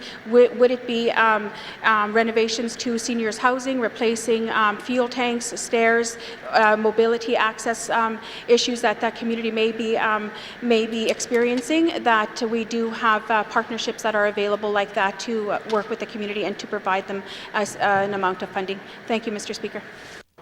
Thank you, Minister. Oral questions. Member for Great Slave. Thank you, Mr. Speaker. Mr. Speaker, that's great to hear. I would encourage the Minister to ensure that that information is distributed widely and easily understood by constituents and residents. Could the Minister please explain to me what she and her Cabinet colleagues are doing in a new manner to aid citizens and incentivize people into private home ownership? As I spoke in my statement, pride in our homes is important, and it also does allow for better quality and taking care of the stock if we have people owning. Thank you. Thank you, Member for Great Slave. Minister responsible for housing. Thank you, Mr. Speaker. Home ownership is a priority within the Housing Corporation. We do have right now that all of the single family housing units, they are up for sale. I had also the number of 248 high-income earners that we do have in our local public housing units, that they are encouraged to get into a lease to own for them to own their homes, and also for us to work collaboratively as well in that to making sure that we do provide home ownership options. The other thing I wanted to explain is that within the units that we may have that have been unoccupied, we are putting forward $20,000 per unit to make those units available to the general public, to the communities, and to encourage them to get into home ownership. Thank you, Mr. Speaker. Thank you, Minister. Oral questions. Member for Kamloops. Thank you, Mr. Speaker. Mr. Speaker, in speaking with different people within our community, there's a lot of kind of buzz around the co-investment fund, and people are eager to help us spend these dollars. So what I'm asking for from the Minister is, will the Minister agree that the Housing Corporation needs to take on a more proactive role in being better advocates for spending this money within our communities? Thank you very much, Mr. Speaker. Thank you, Member for Kamloops. Minister responsible for the Northwest Territories Housing Corporation. Thank you, Mr. Speaker. During the past probably 6 months, the Housing Corporation has met with CMHC, and we had toured the territory together, looking at the program that is available and trying to encourage Indigenous partnerships to come forward, and looking at the great opportunity that this would be able to meet the needs of the housing programs, of the housing construction throughout the Northwest Territories, and involving stakeholders coming to the table. Also, I wanted to just also let the member know that the Housing Corporation has also put out an advertisement for the like I said, the co-investment project officer.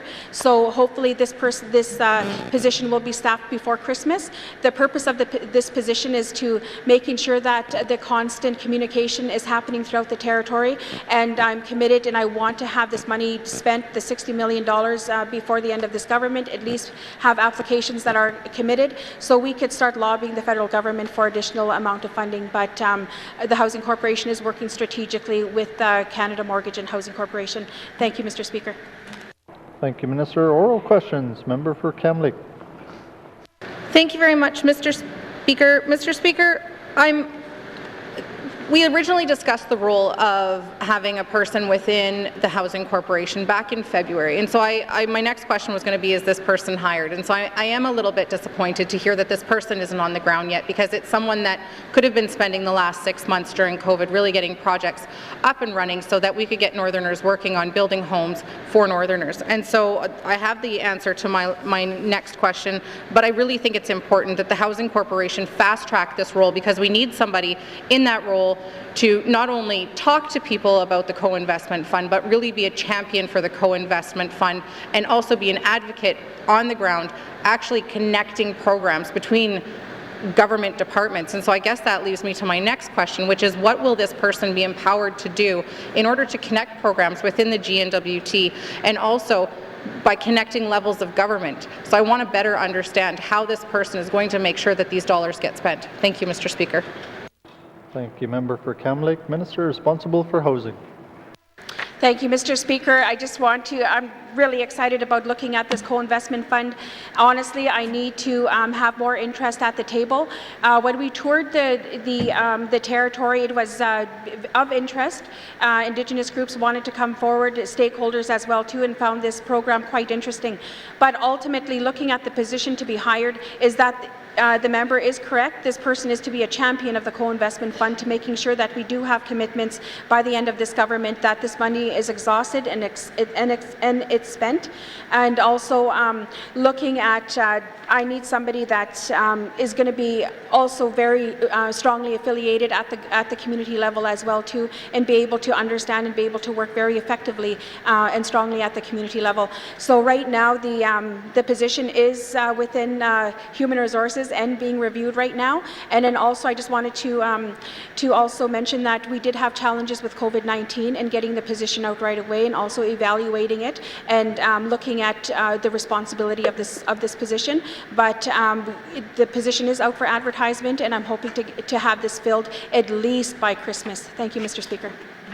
Thank you, Minister. Oral questions. Member for Camlake. Thank you very much, Mr. Speaker. I'm looking forward to an early Christmas present, I hope, from the minister. Also, in addition to that, I know that there is a strong appetite among business owners and community members alike that using COVID-19 as a way to describe why things take longer, there just isn't an appetite for it anymore within the Northwest Territories, and especially when it's something like hiring and potentially hiring a local person. And so I just want to caution Cabinet around continuing to use that, because I think that people want to see Cabinet move past that. My next question for the Minister, Mr. Speaker, is that I was happy to hear the Minister acknowledge that Housing Corp is working with CMHC to try and see if Housing Corp can take control of the $60 million carve-off and really be in charge of shipping that money out to projects so that we alleviate the dual level of government. But what I'm wondering is, does the Northwest Territories Housing Corporation have the resources to proactively spend this money over the course of our term? Thank you. Thank you, Member for Camlake. Minister responsible for housing. I just wanted to also comment on the COVID-19 response, exactly like as a minister as well too. I think we've exhausted our explanation due to COVID, but at that time it was due to COVID. So then, right now that the job advertisement is out there, and also I wanted to also mention that I would like to see the position also given an opportunity to somebody that's out there that's able to translate and able to work and be able to be very effective within the Northwest Territories, and to making sure that they support us as the Housing Corporation, support CMHC, and to get these applications going forward. Also, I just wanted to also say that looking at the advancement of the program and how we are going to be working in conjunction and working together, that there's a lot of strategy and a lot of strategic planning that is going on right now. So I will keep the member informed, and that I'm hoping to have something very strongly implemented at least by January, and be able to come back to the members and letting them know the progression of the co-investment fund. Thank you, Mr. Speaker. Thank you, Minister. Final supplementary, Member for Camlake. Thank you very much, Mr. Speaker. Mr. Speaker, one of the things that I alluded to in my member statement today was the potential to combine different funding pots within the N.W.T.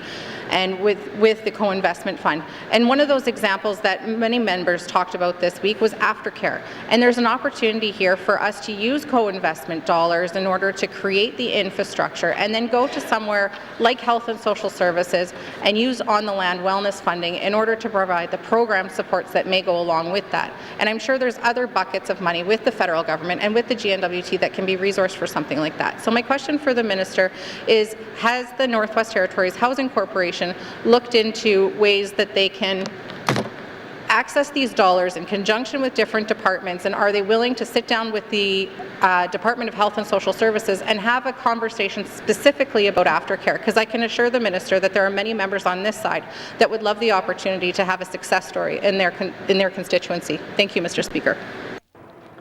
Thank you, Member for Cam Lake. Minister responsible for housing. Thank you, Mr. Speaker. Absolutely. Like, I look at the opportunity that the co-investment fund has to offer. I would like to see more of a strategic, more of an innovation happening and going forward. We do have other infrastructure projects throughout the Northwest Territories. I would like the co-investment fund and the Housing Corporation to be a part of that. There is room for the applicants to become creative. If we're looking at aftercare as well too, and looking at infrastructure for the Northwest Territories, as long as we have adequate housing that is going to be provided within those facilities, that would be something that would be of interest to the Northwest Territories Housing Corporation and CMHC as well. Not to only speak on behalf of a federal department, but I have seen a lot of different acknowledgements and different projects presented to us during our tours, and this is something quite similar that has been expressed throughout the territory. Thank you, Mr. Speaker. Thank you, Minister. Oral questions. Oral questions. Member for Tuna-Day-Willoughby.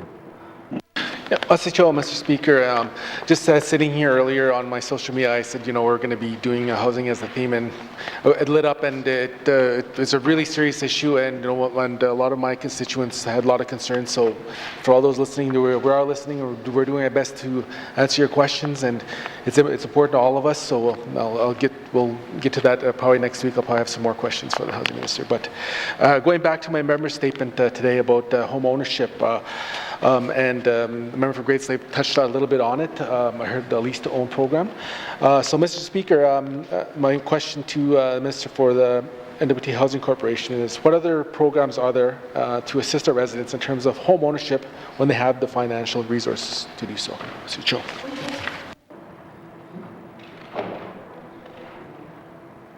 Thank you, Member for Tuna-Day-Willoughby. Minister responsible for the Northwest Territories Housing Corporation.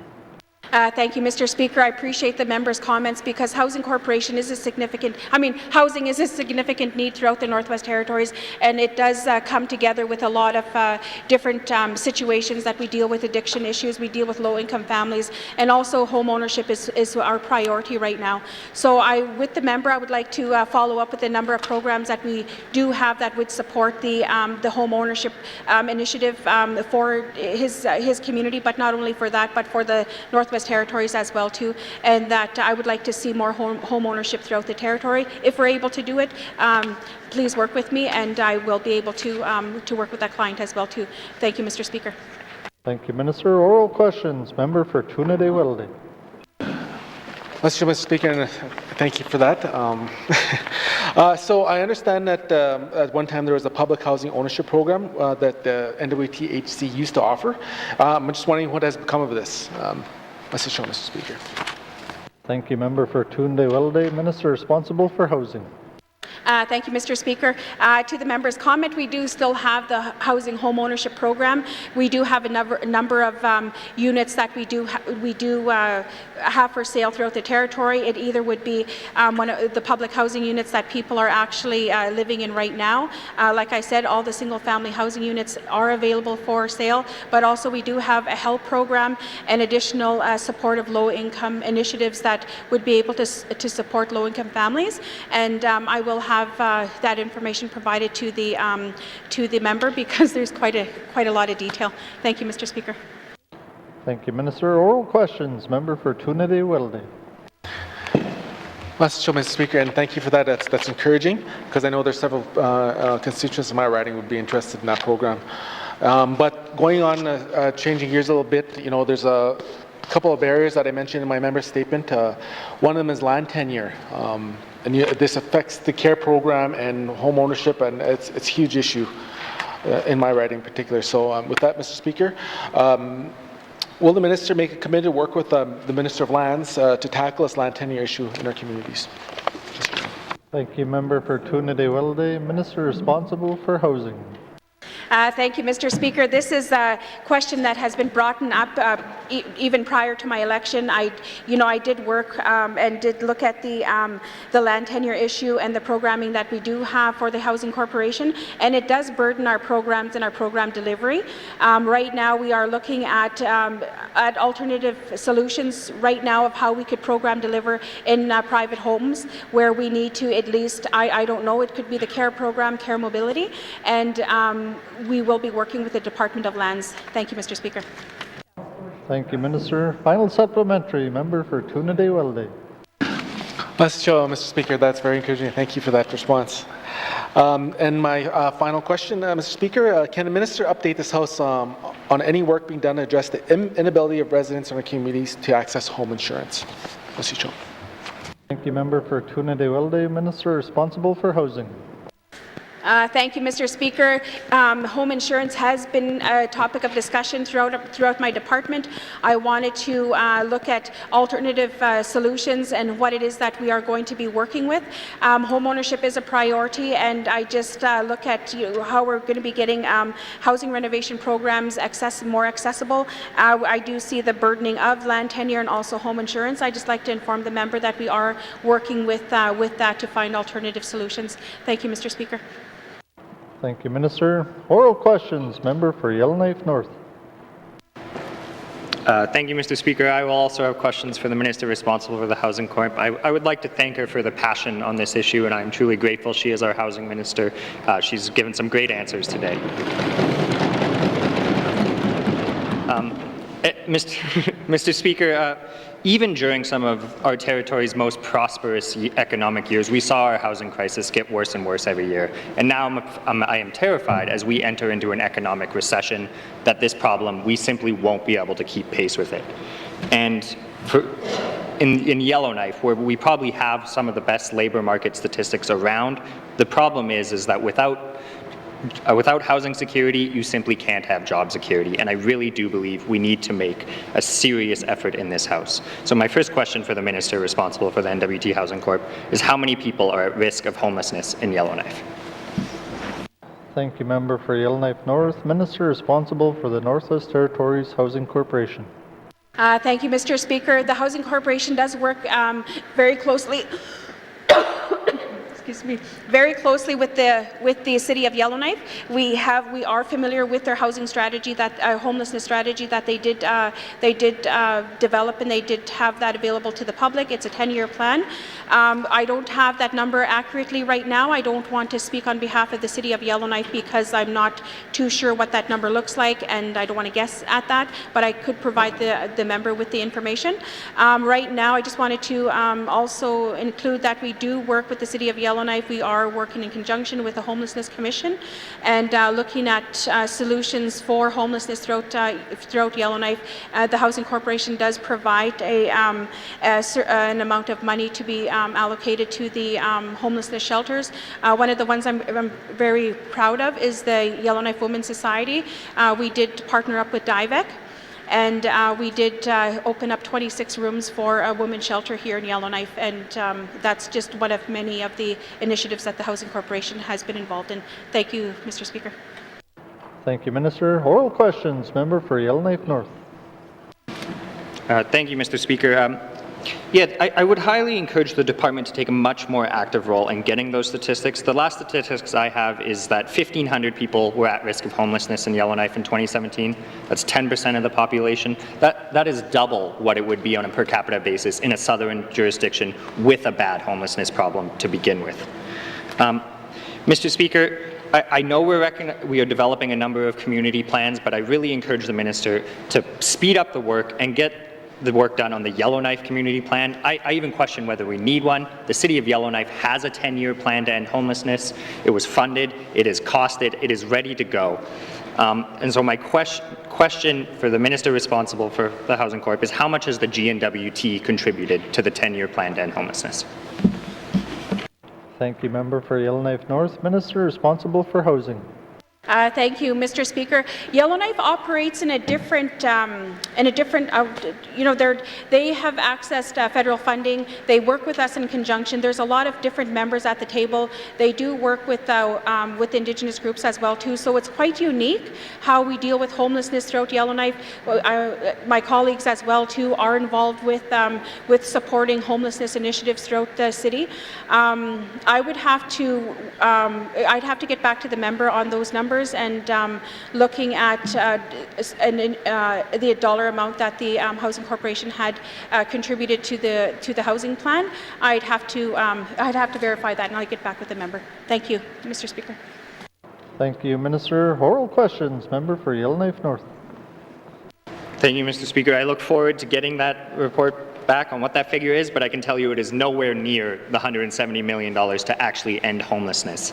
Mr. Speaker, I believe one of the other problems here is the city has gone and they've done some great work and they've reached the limit of their mandate. Not to mention we already underfund them. They don't have the money, the resources, nor do they have the mandate to completely end homelessness.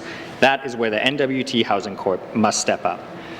There is great work being done by our nonprofits. There is the capacity to access more federal money if the Housing Corp will take up the lead. Mr. Speaker, the Yellowknife Women's Society runs the Housing First program in Yellowknife. We are lucky in Yellowknife to have market housing where we can go and rent units for people and get them housing so they can get secure and get those jobs. How much does the N.W.T. presently provide to the Housing First program, Mr. Speaker? Thank you, Member for Yellowknife North. Minister responsible for housing.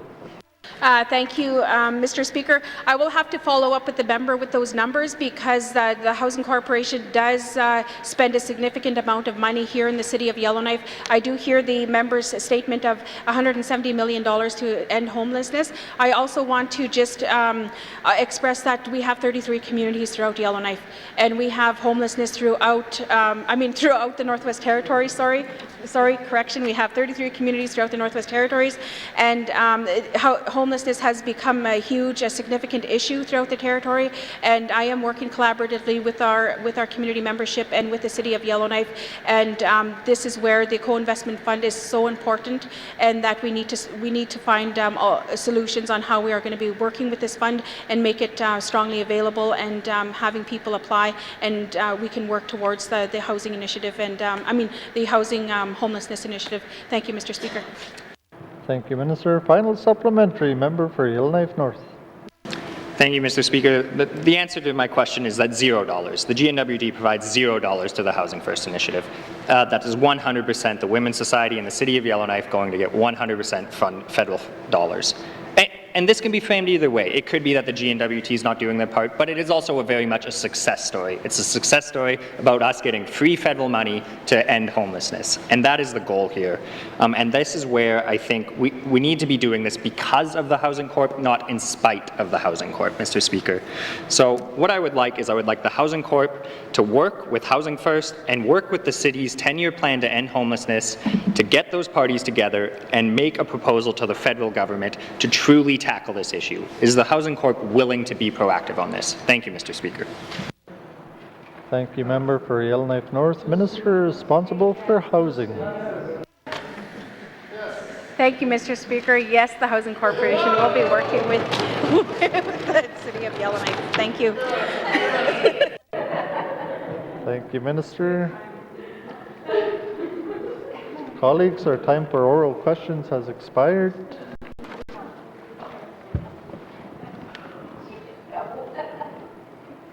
Written questions. Written questions. Returns to written questions. Returns to written questions. Replies to Commissioner's address. Replies to Commissioner's address. Petitions. Petitions. Reports of committees on the review of bills. Reports of committees on the review of bills. Reports of standing and special committees. Reports of standing and special committees. Tabling of documents. Member for Frame Lake. Merci, Monsieur le Président. I wish to table the following two documents. Extractive Industry Transparency Initiative, Global Fact Sheet dated August 2020, and the Extractive Industries Transparency Initiative principles dating from 2003. Merci, Mr. Speaker. Thank you, member for Frame Lake.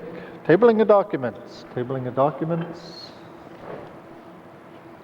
Notice is a motion. Notice is a motion. Member for Cam Lake. Thank you, Mr. Speaker. Mr. Speaker, I give notice that on Friday, October 30th, 2020, I will move the following motion. Now, therefore, I move, seconded by the Honourable Member for Sawtooth, that pursuant to Section 61 of the Access to Information and Protection of Privacy Act, that Mr. Andrew Fox be appointed for a term of 5 years as Information and Privacy Commissioner, and further that the appointment be effective October 30th, 2020. Thank you, Mr. Speaker. Notice is a motion. Notice is a motion. Member for Cam Lake. Thank you, Mr. Speaker. Mr. Speaker, I give I give notice that on Friday, October 30th, 2020, I will move the following motion. Now, therefore, I move, seconded by the Honourable Member for Sawtooth, that the Legislative Assembly recommends the appointment of Ms. Nicole McNeil of Yellowknife as Director of Human Resources of the Human Rights Commission. My apologies to Ms. McNeil. To the Director of Human Rights during good behaviour for a term of 4 years as recommended by the Board of Management, and further that the Speaker be authorized to communicate the effective date of appointment to the Commissioner. Thank you, Mr. Speaker. Thank you, member for Cam Lake. Notice is a motion. Notice is a motion. Motions. Motions.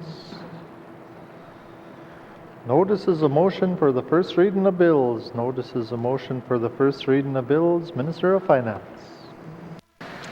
Mr. Speaker, I give notice that on Friday, October 30th, 2020, I will move that Bill 16, an act to amend the Income Tax Act, be read for the first time. Thank you, Mr. Speaker. Thank you, Minister of Finance.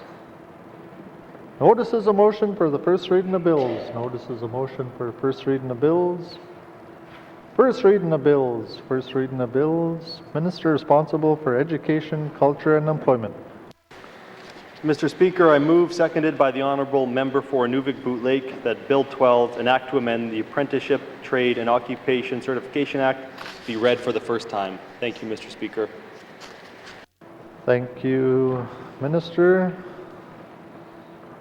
Motion is in order to the motion. Question has been called. All those in favor? All those opposed? Any abstentions? The motion is carried. Bill 12 has had first reading. First reading of bills. First reading of bills. Minister of Justice. Mr. Speaker, I move, seconded by the Honourable Member for Nunavut Lake, that Bill 13, an act to amend the Interpretation Act, be read for the first time. Thank you, Mr. Speaker. Thank you, Minister. Motion is in order to the motion. Question has been called. All those in favor? All those opposed? Any abstentions? Motion is carried. Bill 13 has had first reading. First reading of bills. First reading of bills. Minister of Justice. Mr. Speaker, I move, seconded by the Honourable Member for Nunavut Lake, that Bill 14, an act to amend the Securities Act, be read for the first time. Thank you, Mr. Speaker. Thank you, Minister. Motion is in order to the motion. Question has been called. All those in favor? All those opposed? Any abstentions? Motion is carried. Bill 14 has had first reading. First reading of bills. First reading of bills. Second reading of bills. Second reading of bills. Consideration in Committee of the Whole of Bills and Other Matters, Table Document 165-19 brackets 2, Table Document 166-19 brackets 2, Table Document 167-19 brackets 2, Table Document 181-19 brackets 2, Minister Statement 77-19 brackets 2 with Member for Nunavut Lake signature.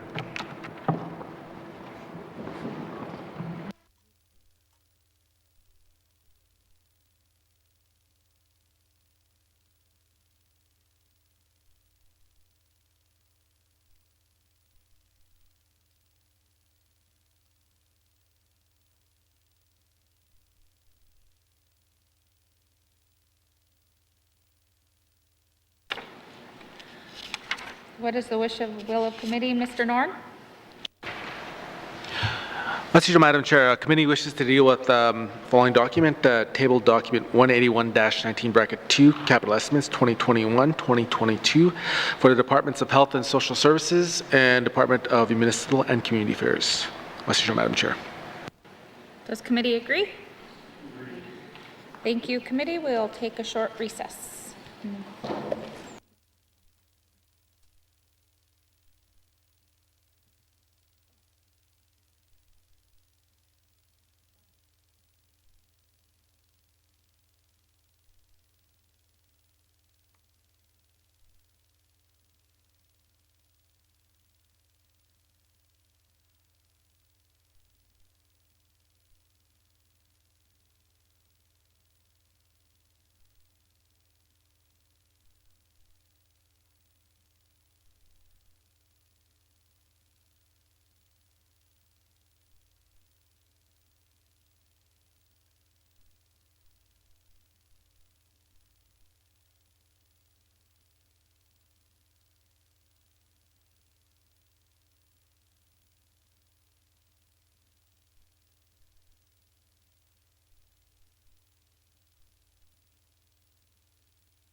I'll call committee back to order.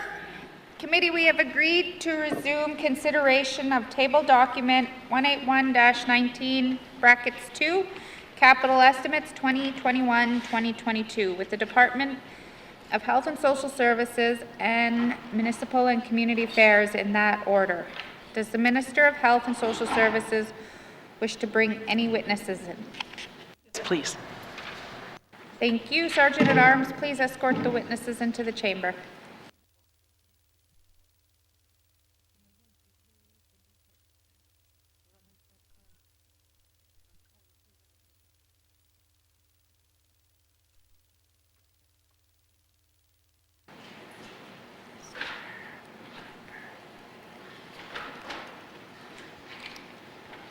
Would the Minister please introduce her witnesses? Thank you, Madam Chair. With me today is Deputy Minister Bruce Cooper and Director of Infrastructure Perry Heath. Thank you. Committee has agreed to forego general comments. So as committee agreed, we will proceed to the detail in the contained table document. Committee, we will defer the departmental totals and review the estimates by activity summary, beginning with administrative and support services on page 30 with information items on page 31. Are there any questions or comments?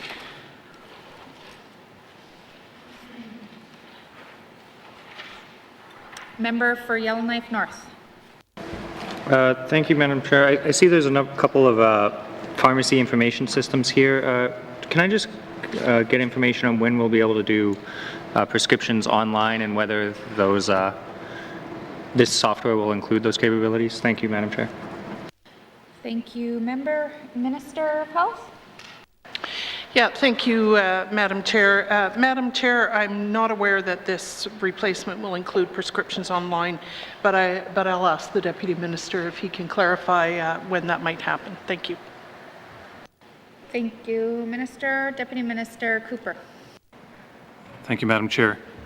This investment is intended to replace an in-hospital pharmacy management system to bring the standard for the Northwest Territories for all of our major facilities up to the same standard and to improve management in the actual facility. This will not achieve any operability with online ordering, except within the context of the intranet of the facilities.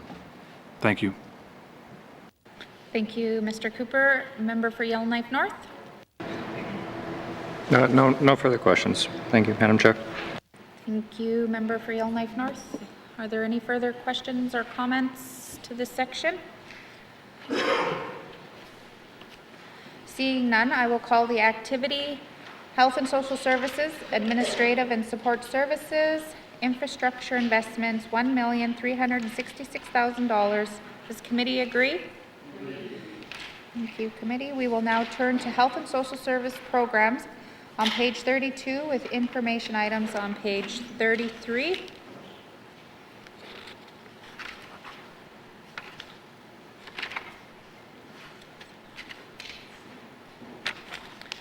Questions, comments? Member for Trinidad-Willowday? Yeah, Madam Chair, there's a medical equipment here that says various for biomedical evergreening. Which communities will this affect, Madam Chair? Thank you, Member. Minister?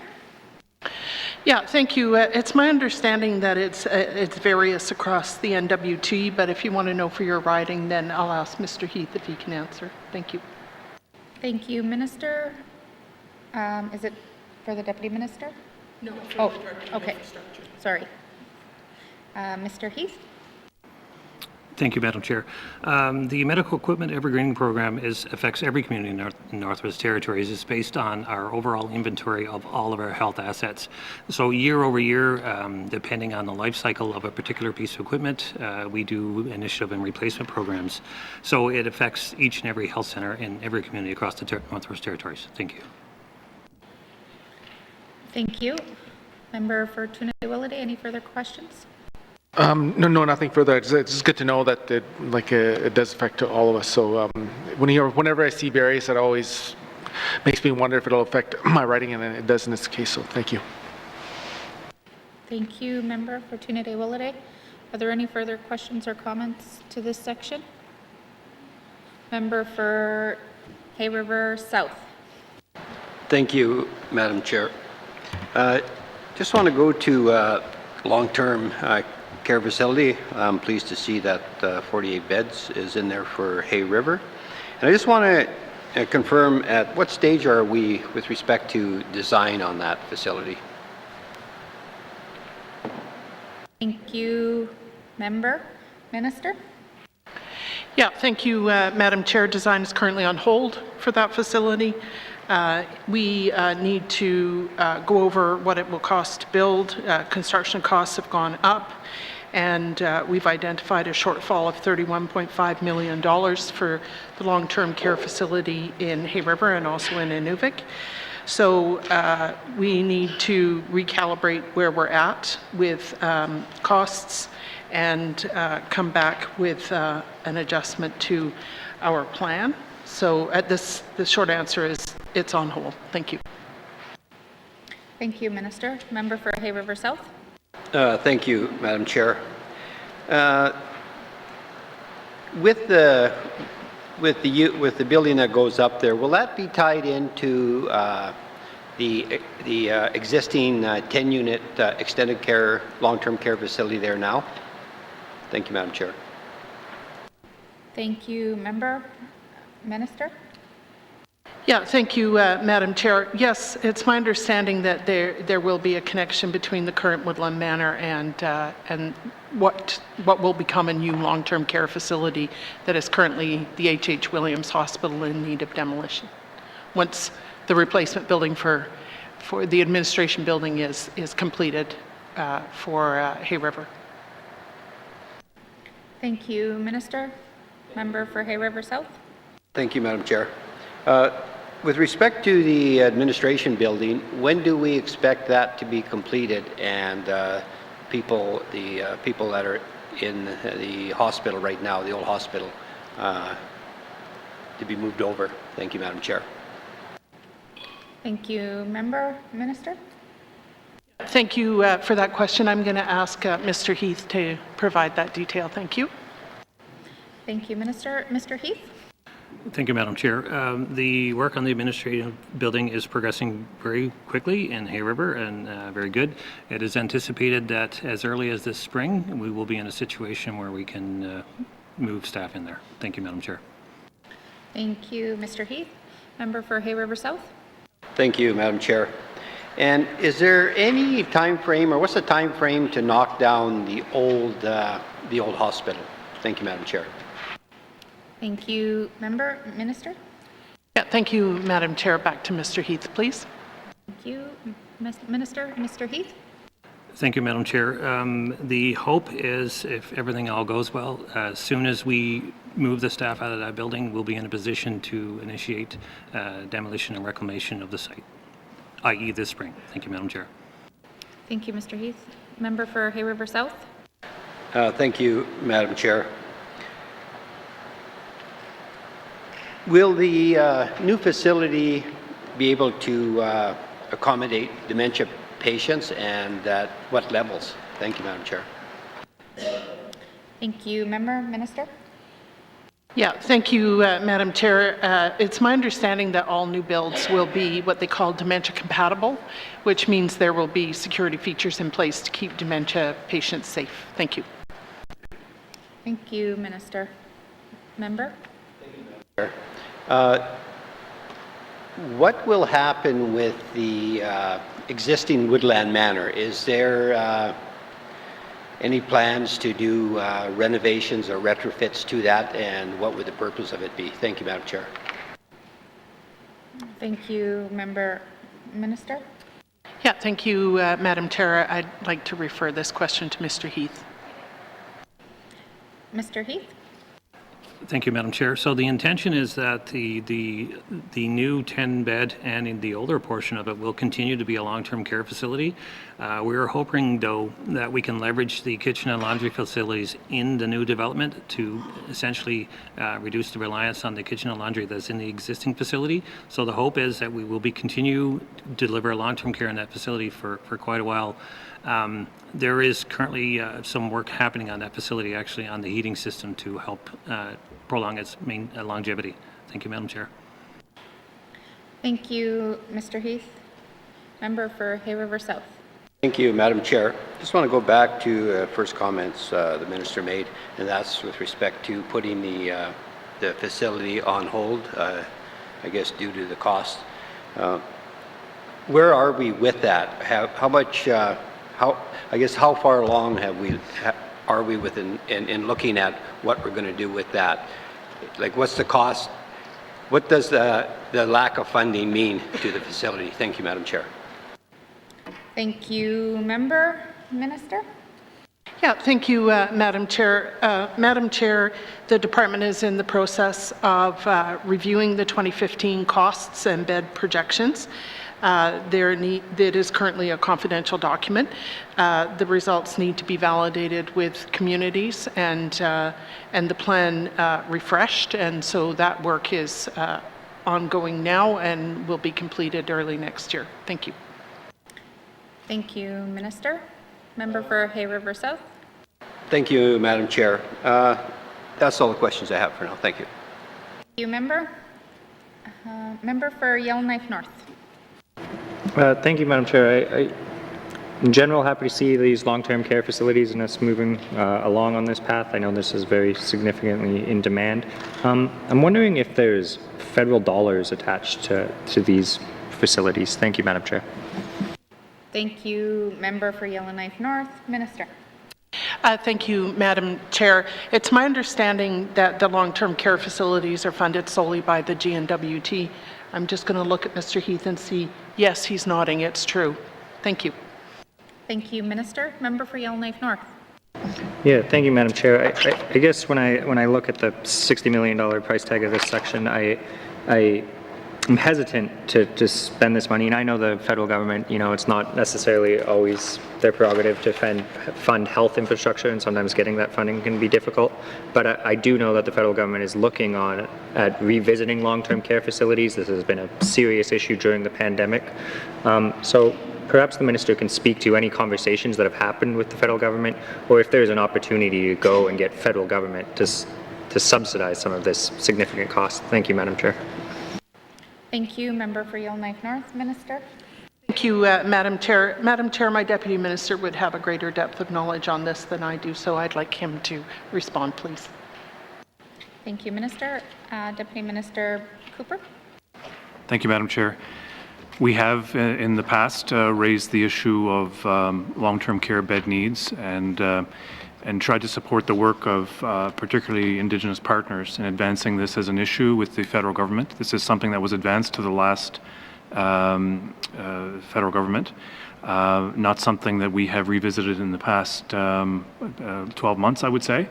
But certainly we have in the past raised the issue. It is a complicated one because to say yes to N.W.T, of course, becomes a macro policy issue across the country.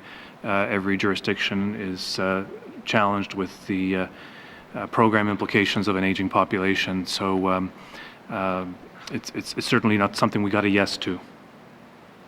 Thank you. Thank you, Deputy Minister. Member for Yellowknife North.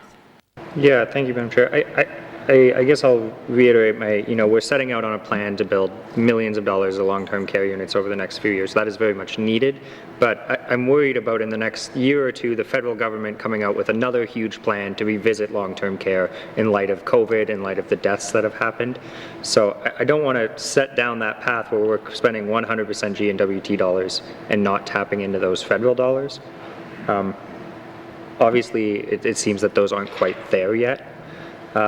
But so perhaps I could just have the minister, as we look forward under this path, to a commitment to reach out to the federal government that we're looking to build this and we're looking to follow their standards, but we would like some assistance. Thank you, Madam Chair. Thank you, Minister. Yeah, thank you, Madam Chair. As the Premier likes to say, we're never going to say no to federal dollars. I do want to assure you as well that this is incremental spending. Not all the beds are planned to be built in the same year.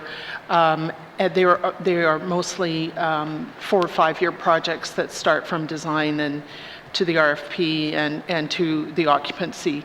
And so, you know, if the federal government offered us money in a year from now, that could still be used in the plan to create these beds. Thank you. Thank you, Minister. Member for Yellowknife North. Thank you, Madam Chair. Moving on, I see Yellowknife Vulnerable Person Shelter, and I assume investing in Canada infrastructure plan below that means that there is federal dollars attached to that. I'm happy to see that. There's a number of debates happening right now in Yellowknife regarding a day shelter and a temporary day shelter. Can I just get some more information on what the Yellowknife Vulnerable Person Shelter is? Is this meant to be a permanent day shelter? Thank you, Madam Chair. Thank you, Minister. Yeah, thank you, Madam Chair. Yes, that's exactly what it is. It's a permanent shelter that will offer programming, housing supports to the vulnerable population in Yellowknife. Thank you. Thank you, Minister. Member for Yellowknife North. Thank you, Madam Chair. I see that this is to be estimated completed in 22-23. You know, obviously this can't come fast enough given the needs of our vulnerable population. I'm very happy to see this in here. Can I get a sense, do we know how many people this is expected to be able to accommodate at one time? Thank you, Madam Chair. Thank you, Minister. Yeah, thank you, Madam Chair. Madam Chair, I've seen numbers for the housing portion, but not for the day shelter program area, so I'll ask Mr. Heath to comment on that. Thank you. Thank you, Minister. Mr. Heath. Thank you, Madam Chair. The current estimates are approximately 50 in the day shelter portion. Thank you, Madam Chair. Thank you, Mr. Heath. Member for Yellowknife North. Thank you, Madam Chair. Can I get a sense of how many, 50 in the day shelter area, which is good. I mean, it doesn't quite meet the demand that our other day shelters are presenting or offering right now. Can I confirm that there will also be shelter beds? How many are we expecting in shelter beds? Thank you, Madam Chair. Thank you, Minister. Yeah, thank you. I'll ask the Director of Infrastructure to comment on that, please. Thank you, Minister. Mr. Heath. Thank you, Madam Chair. So just for clarity, the day shelter is programming for approximately 50. For the sobering center, which is the sleeping component, is currently running, it's in the order of magnitude 27 to 30. Thank you, Mr. Heath. Member for Yellowknife North. Thank you, Madam Chair. I guess I'm happy to see a permanent vulnerable person shelter in Yellowknife being built by us. I'm happy to see it's federal dollars. Perhaps can I just get a commitment from the Minister to provide, I recognize this is a few years away from being completed. There's a lot of steps in between, but a commitment to provide the Committee on Social Development some more information about what is being planned here. Thank you, Madam Chair. Thank you, Minister. Yeah, thank you very much, Madam Chair. If the Standing Committee on Social Development invites me to brief them on this project, I'd be happy to do so. Thank you. Thank you, Minister. Member for Yellowknife North. No further questions, Madam Chair. Thank you, Member for Yellowknife North. Member for N.W.T. Thank you, Madam Chair. No, just in regards to the body holding facility for my home community of Tuktoyaktuk, RE, a morgue. What time is that going to be hitting the community? Because right now, this past summer, we had so many deaths and the morgue is unacceptable, and it was left to the hamlet to provide that service to the hamlet of Tuk, which it's not, it's needs to be replaced. And when can we get that? Can we get that before spring? Thank you, Madam Chair. Thank you, Minister. Yeah, thank you, Madam Chair. Madam Chair, this plan is for the fiscal year that begins April 1st next year, and that's when the money is allocated. So, to the best of my knowledge, it will be built at the beginning of the next fiscal year. Thank you. Thank you, Minister.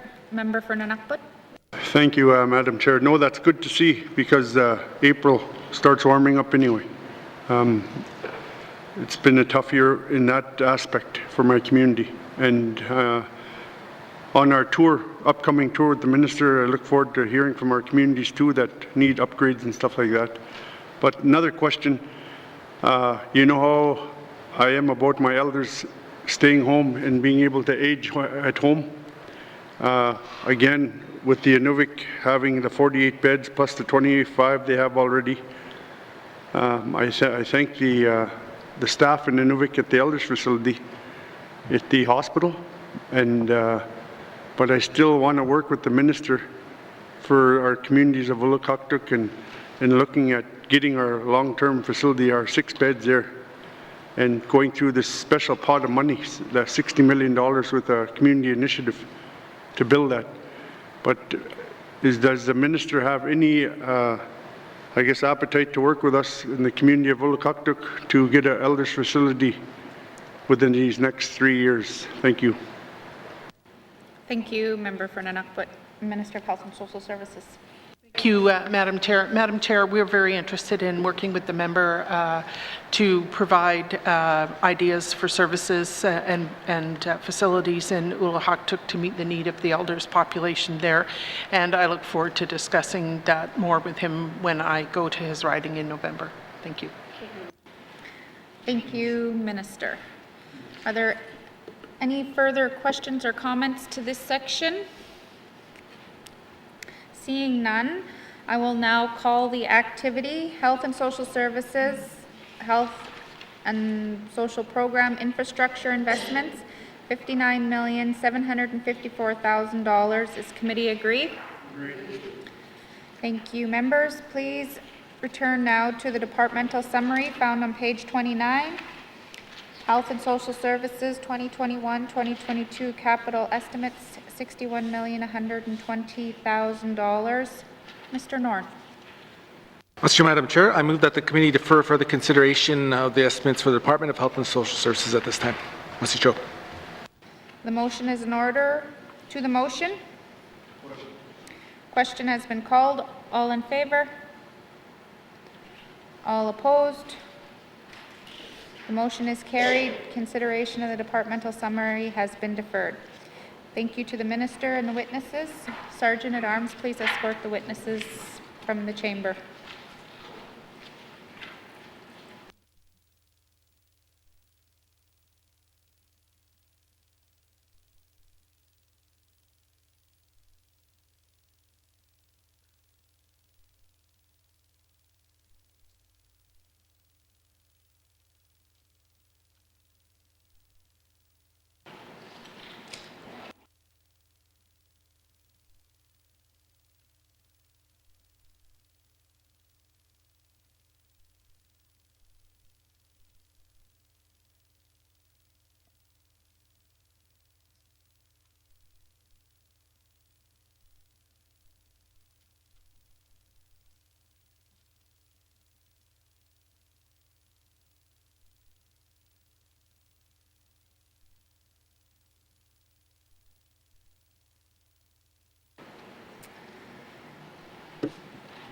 All right, committee, we will now move on to the Department of Municipal and Community Affairs. Does the Minister wish to bring any witnesses? Yes. Thank you. Sergeant at Arms, please escort the witnesses to the chamber.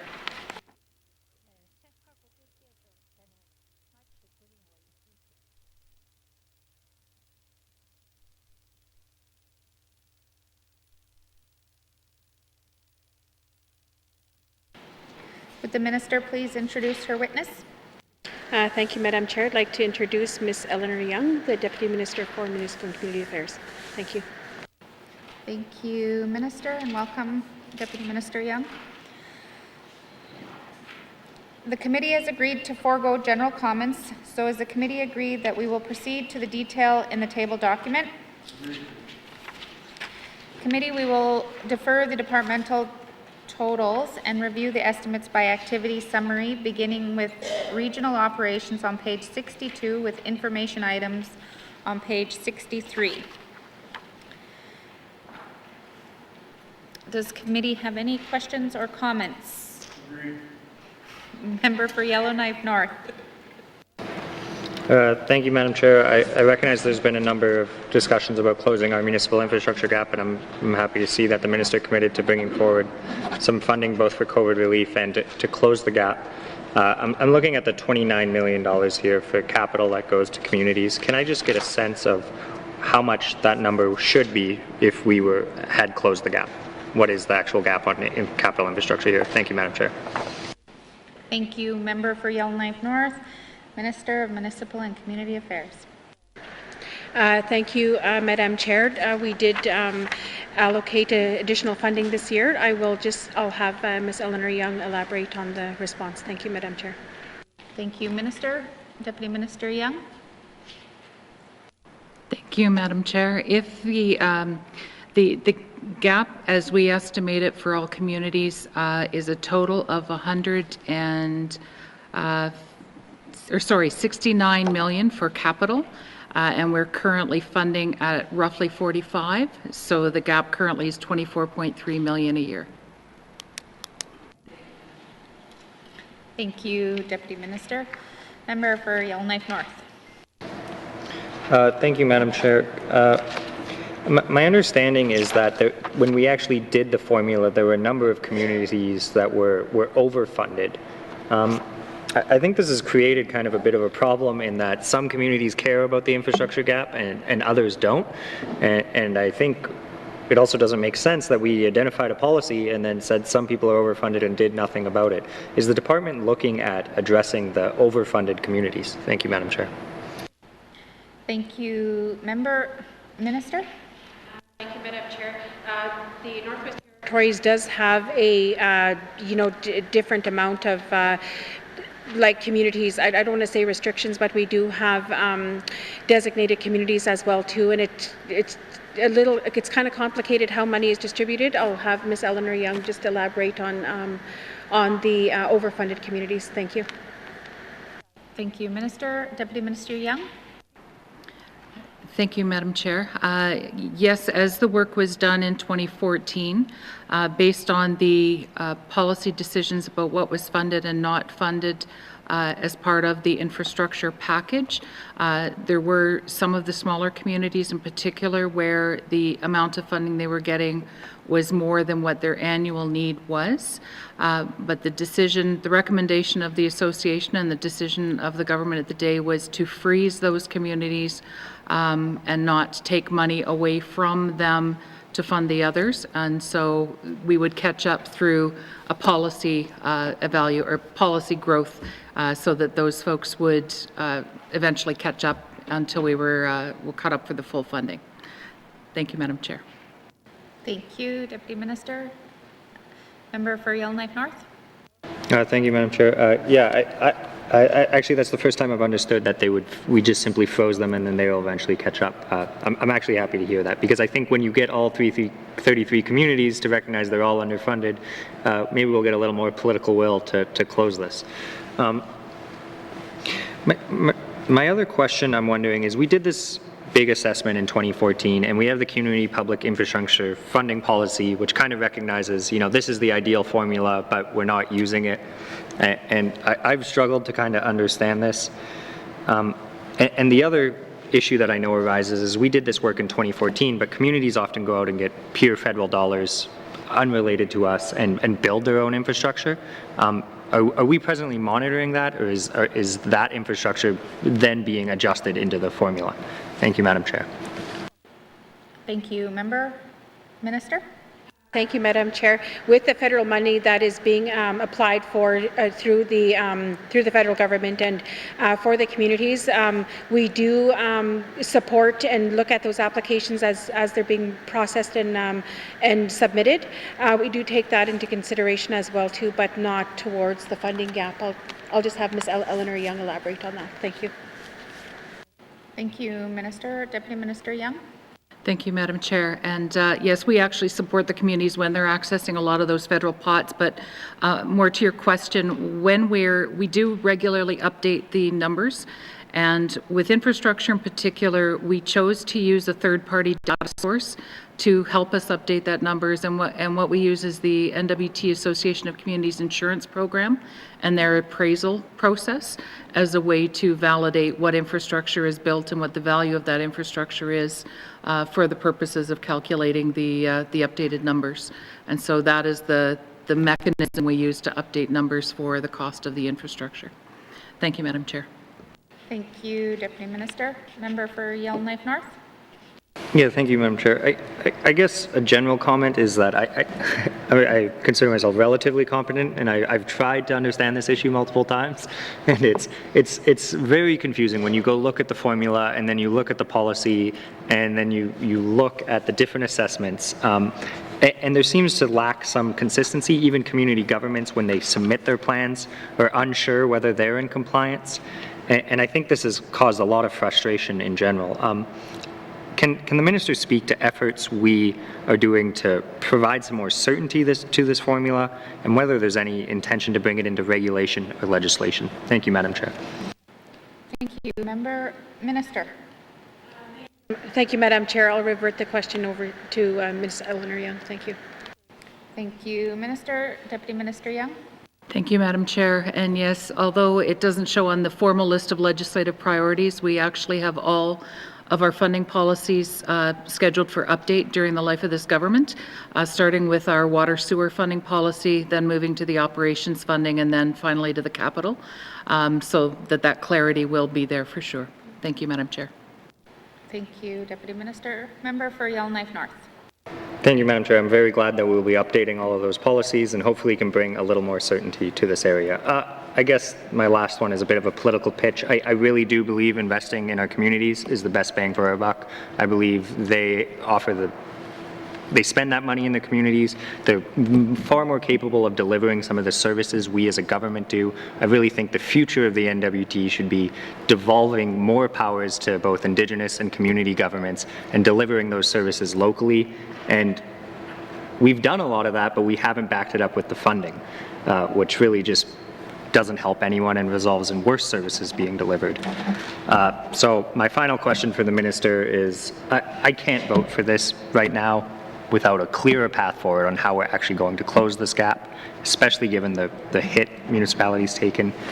Is the minister willing to increase the municipal funding gap as I see it here? Thank you, Madam Chair. Thank you, Minister. Thank you, Madam Chair. I'll revert the question over to Ms. Eleanor Young. Deputy Minister Young.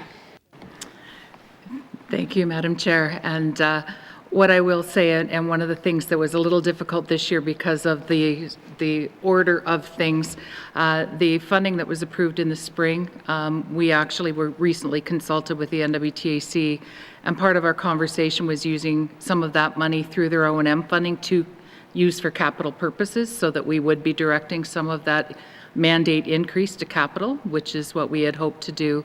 Unfortunately, the timing of the capital plan and the operating budget didn't allow for the mandate funding to be approved in that manner, but the mandate objective of the government to put $5 million towards the funding gap, that is the mechanism we're using to put funding to capital for this year, and then we will use the processes available to us to keep chipping away at it. Thank you, Madam Chair. Thank you, Deputy Minister. Member for Trinidad-Willowday. So, Madam Chair, just listening to a line of questioning from a colleague from Yellowknife North, designated communities came up, I think. So I just want to get to expand.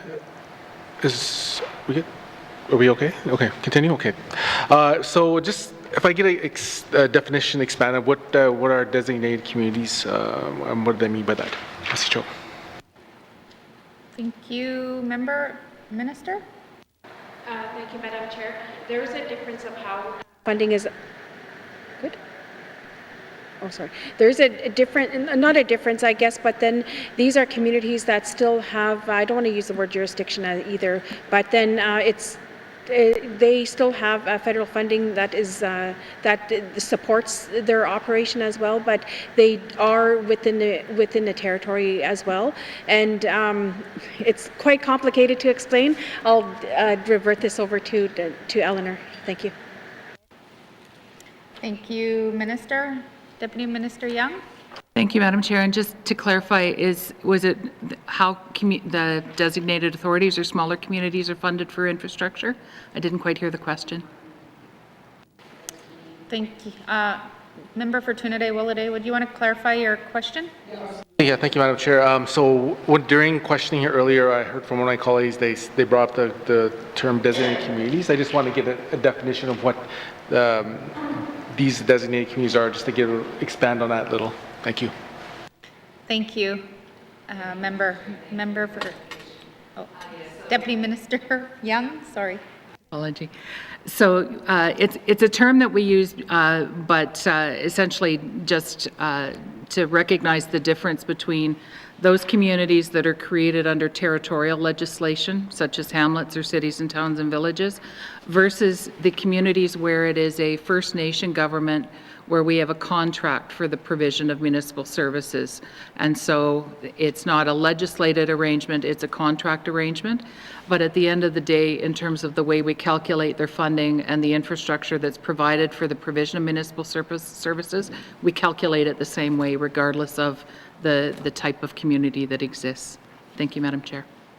Thank you, Deputy Minister. Member for Trinidad-Willowday. Thank you, Madam Chair. Thank you for that response. Just to expand on it a little more, so how many of these communities are designated communities, and which communities would that be? Thank you. Thank you, Minister. Thank you, Madam Chair. I don't have a list, and I'm just, and for the number, I don't have that with me right now. I'll just revert this to Ms. Eleanor Young. Hopefully she's got the list. Thank you. Thank you, Minister. Deputy Minister Young. I do. Thank you, Madam Chair. I'll run through it quickly. It's 10 communities. It's Colville Lake, Detta, sorry, I just run down my list very quickly here.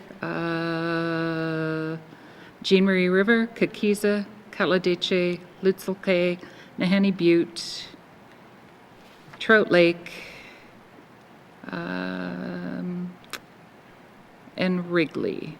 I believe I've got them all. And sorry, and although it's not a designated authority, we do count Delaney in that because it, for the same reason, it's not territorial legislation, it's its own self-government agreement. So it's just not under municipal legislation, and that's why we are calling it that for that purpose only, recognizing it is a full self-government. Thank you, Madam Chair. Thank you, Deputy Minister. Member for Trinidad-Willowday, do you have any? Yeah, thank you for that. It's good to know that of that list, 2 are in my writing. So, no, I have nothing further. So, if I have anything else, I'll probably do it in writing. Merci. Thank you. Member for Frame Lake. Thanks, Madam Chair. Yeah, the mandate commitment from Cabinet is to reduce the municipal funding gap by $5 million. And I'm just wondering, the $5 million, is that the total funding gap, or is it just on the capital side, the O&M, the water and sewer, which I guess is also called environmental? Where is the intention to make up $5 million? Thanks, Madam Chair. Thank you. Member, Minister. Thank you, Madam Chair. Like what Ms. Eleanor had explained is that when we had, this was not a part of our budget that we last had put forward, and we did speak about this just prior. I'll have her just elaborate on the $5 million and how that it's calculated and what the funding would be used for. Thank you, Madam Chair. Thank you, Minister. Deputy Minister Young. Thank you, Madam Chair. The intention is to reduce the total gap by $5 million. And then we've engaged with the N.W.T, as I said, for the first portion of that, the 2.5 that was approved in April, to have a conversation about where to put the priority. Just for sake, we mentioned the number of 20.4 million in the capital gap. That's roughly 60% of the gap currently. Thank you, Madam Chair. Thank you, Deputy Minister. Member for Frame Lake. Thanks, Madam Chair. So what is the total funding gap right now then? And sorry, I don't have a calculator in front of me. Thanks, Madam Chair. Thank you, Member. Minister of Maca. Thank you, Madam Chair. I'll revert this question to Ms. Eleanor Young. Thank you. Thank you, Minister. Deputy Minister Young. Thank you, Madam Chair. The total gap is currently $40.4 million per year. Thank you, Deputy Minister. Member for Frame Lake. Thanks, Madam Chair. Yeah, wow, that's a lot of money. $40.4 million a year that we're shortchanging our community governments. And we have a mandate commitment to help reduce that by $5 million. It's not terribly ambitious in my point of view, I guess. You know, and I was in the last assembly. I know the work that went into the municipal funding gap review. There was N.W.T people on it. There was N.W.T. There was people from the tax-based communities, the non-tax-based communities. There was a lot of work that went into that to try to move us away from a per capita funding formula to something that's more, you know, evidence-based and needs-based. And so we got to change that the policy that's in place. You know, I guess the question for the minister is, all we're going to achieve in 4 years is to reduce the funding gap by $5 million when it's actually 40? We can't get a little more ambitious than that? Thanks, Madam Chair. Thank you, Member. Minister of Maca. Thank you, Madam Chair. I'm going to revert this to Ms. Eleanor Young. Yes, I hear that it's just only $5 million. We are in a, you know, the municipal gap is, like she had said, is $40.4 million. It's a large number. Thank you, Madam Chair. Thank you, Minister. Deputy Minister Young. Thank you, Madam Chair. And we are using all of the processes available to us to try to seek additional funding. I do recognize that, you know, we're competing against many other departments, as you're aware, for limited funding. And so, you know, as you know from the past government, we did struggle to even keep pace with the gap. So if we can achieve $5 million, that's a significant accomplishment compared to what we have done, although there is a long ways to go. Thank you, Madam Chair. Thank you, Deputy Minister. Member for Frame Lake.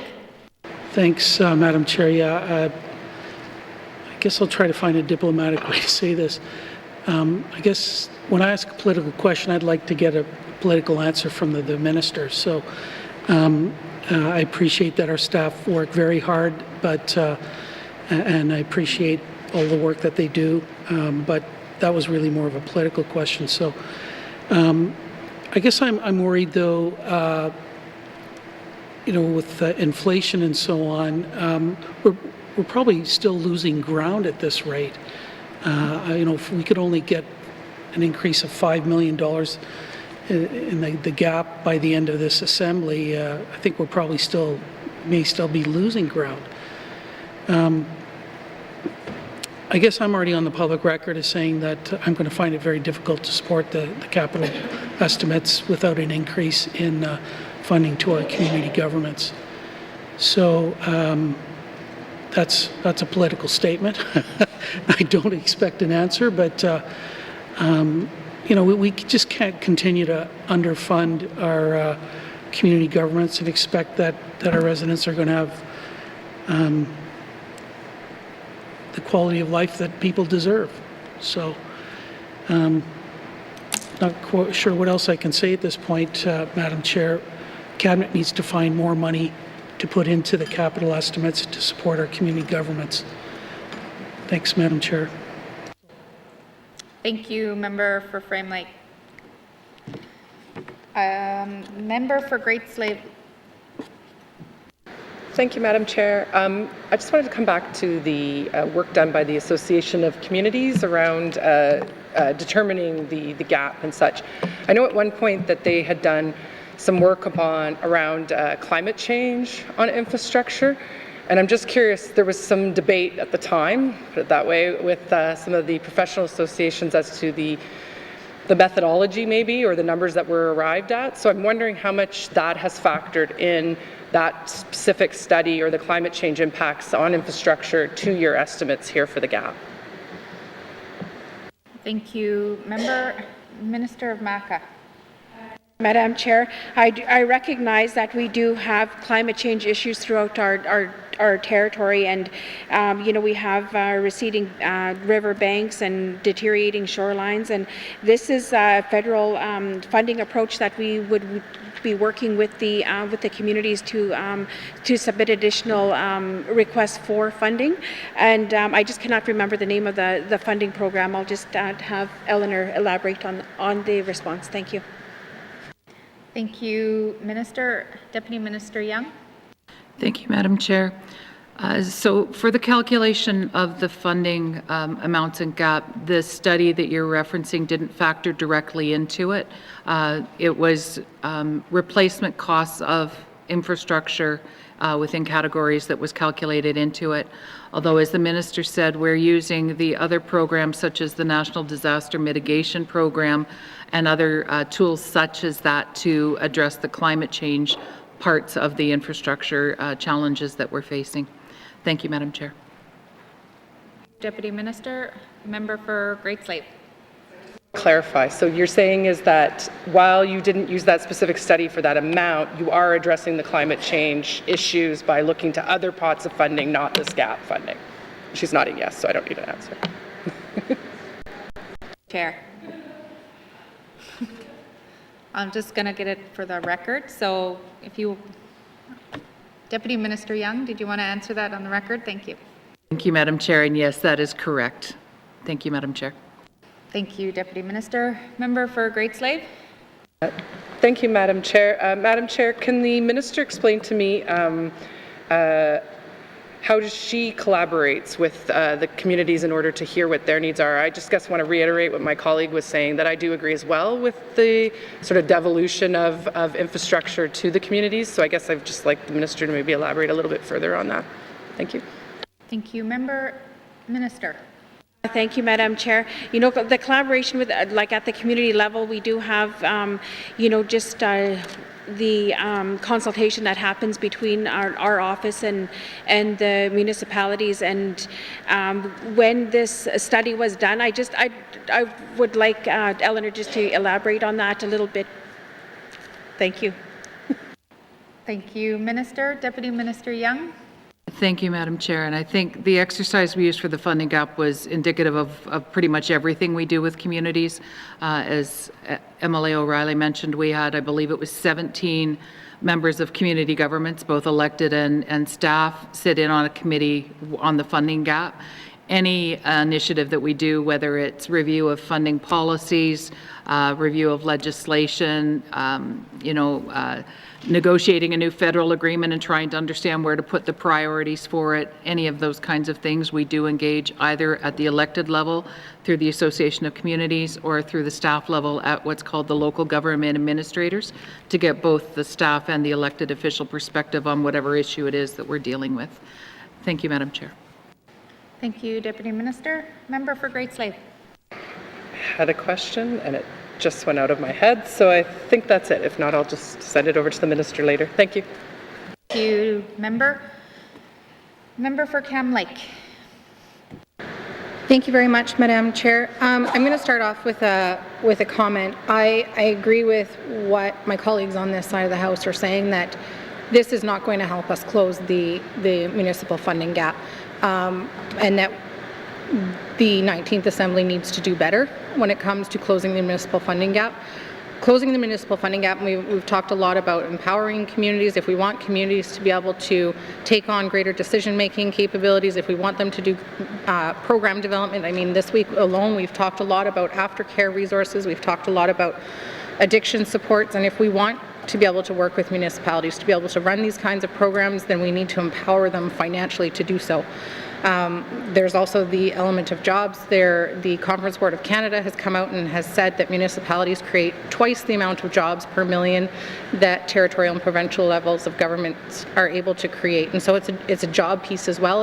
It turns around and creates jobs in small communities, which is also another mandate item for the 19th Assembly. And on top of that, I don't think it's a stretch to say that this funding is a mental health piece. Right now in the middle of COVID, this funding goes directly to our municipalities and our communities to be able to build and create and run facilities that keep our kids active and that keep our kids busy. And so this money is very important in order to play a key role in keeping our kids active at a time when we desperately need it. And so I would definitely like to highlight that these dollars have to do with community wellness and are imperative to being able to allow communities to grow programs and grow facilities so that our Northerners have stuff to do. The question I have is that if these are if this is the capital money going towards communities, we have communities like Yellowknife that are looking at major capital projects. For example, the City of Yellowknife is doing the water submarine line right now, and they've gone through the process of getting capital dollars through the federal government to be able to fund that. But that funding leaves on the table a need for $8.6 million to be able to fully fund that project. And with this kind of closure of the municipal funding gap, we are not there yet. So is the N.W.T prepared to support the need of an additional $8.6 million for the water submarine pipeline for the City of Yellowknife? Thank you. Thank you. Minister Maka. Thank you, Madam Chair. I am familiar with the water sewer line, the water sewer line for Yellowknife. We also have a similar situation in Inuvik as well too, and looking at that, the funding that is available. And I am familiar that they did have a federal application going forward, but I'll refer the response to Ms. Young for a further update. Thank you. Thank you, Minister. Deputy Minister Young. Thank you, Madam Chair. And this funding would be one of the tools to assist in supporting that cost share requirement for federal programming. There are other opportunities that we are trying to support the city with. As you can imagine, an amount like $5 million, even if we were to say it was $5 million going strictly to this funding pot, it does get distributed to a formula, so it doesn't go specifically to one community or one project. And that's the way that our funding program works.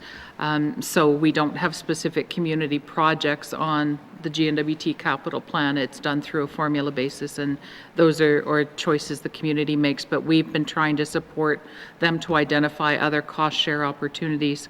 The other opportunity, or the other thing that we are trying to do, is have some significant conversations with Canada about this 75-25 cost share component, because it does put a significant burden on communities when they're applying for federal funding. And there's lots of federal opportunities that come out there, but if they have to put 25-cent dollars to every one that they apply on, they very quickly run out of the money that's available for cost share. So we're also using that approach to see if we can't work with Canada specifically on the city project, because that particular funding program, depending on the type of applicant, some projects were 100% funded and some were 75%, and we're trying to advocate that the city's application should have been considered as 100% funded to help them out of this situation.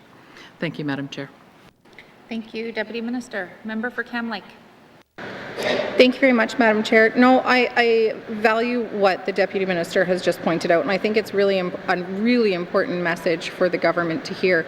I find it ironic at times that with a federal government that is pushing so heavily on social supports and housing, that really it's this 75-25 that ends up tying up a lot of our territorial dollars in stuff like infrastructure, which is definitely valuable and definitely important, but it means that there's no dollars left over for capital projects like housing and capital projects that support addictions treatment in the Northwest Territories, which we've heard so much about here on the floor this week. And so I think that the federal government hearing that message that 75-25 just simply doesn't work for the Northwest Territories is so important.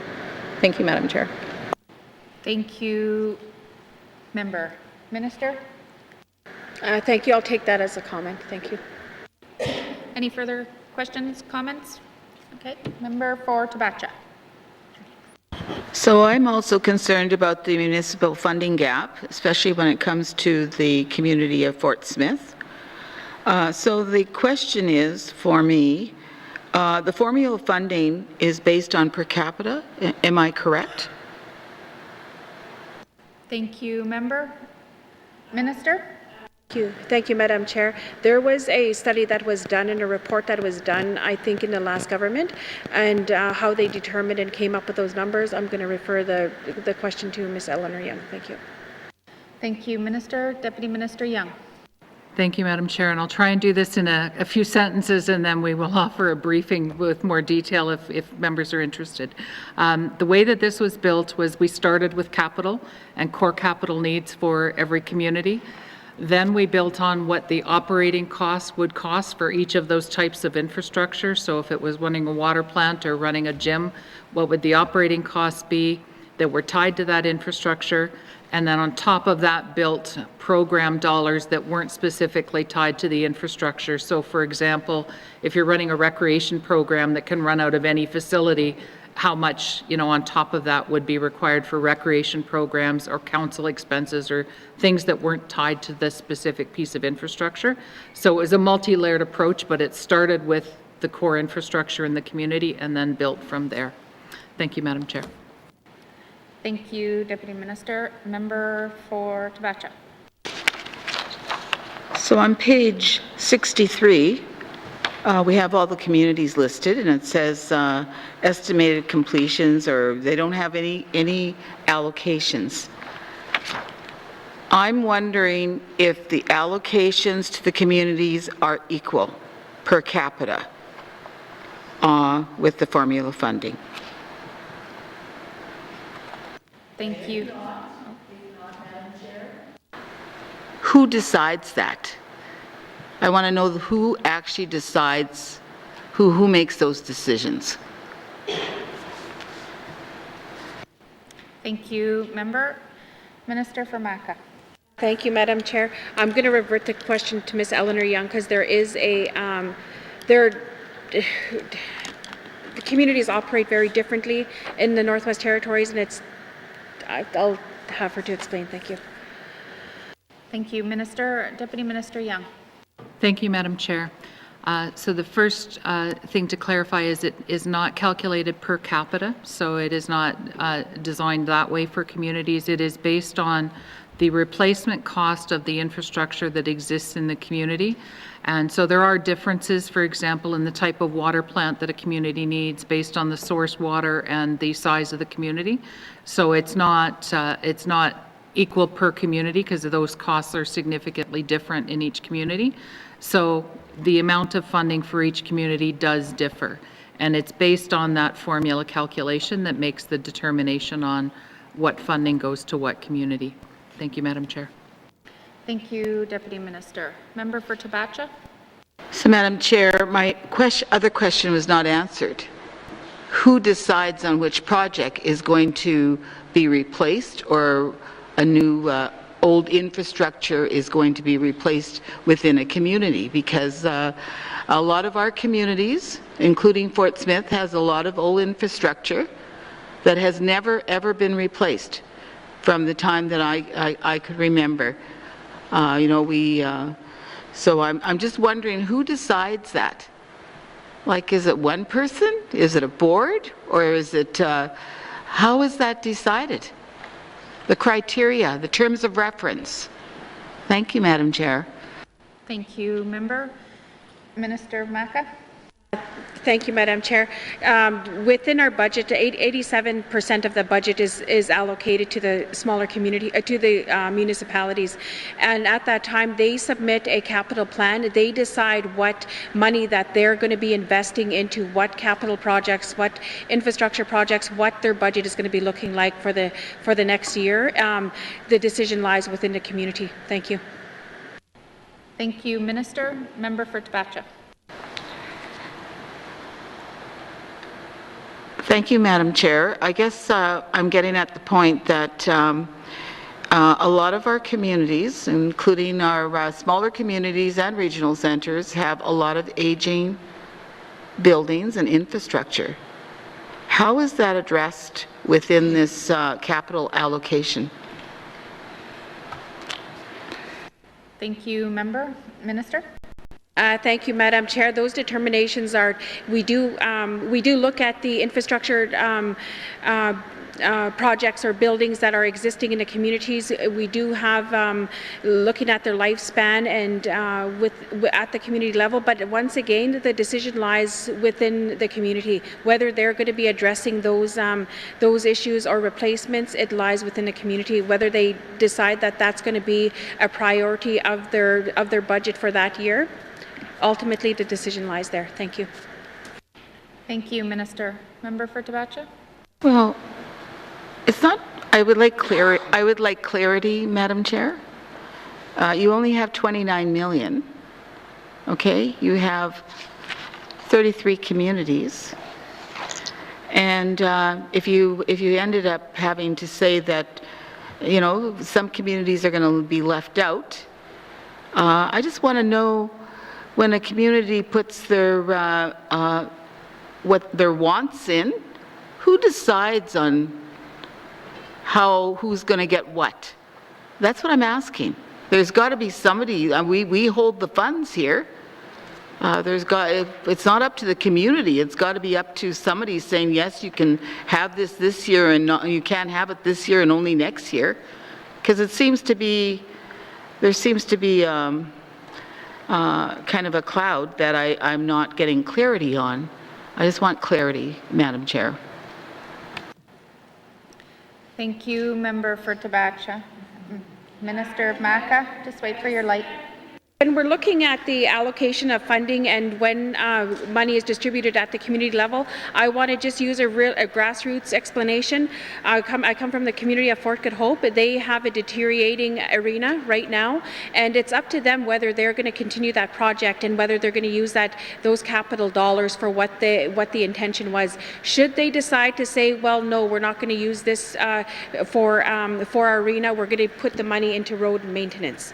So looking at that decision, it is made at the community level, but then also MACA does understand and does see when we realize that we have deteriorating infrastructure, that we do lobby and we do work with the federal government to making sure that we have additional partnerships to making sure that these these infrastructure projects are recognized, and we do work with them. Thank you.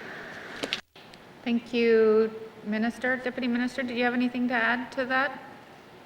Thank you, Madam Chair. I think the Minister is very correct. The local councils are the ultimate decision-making authority.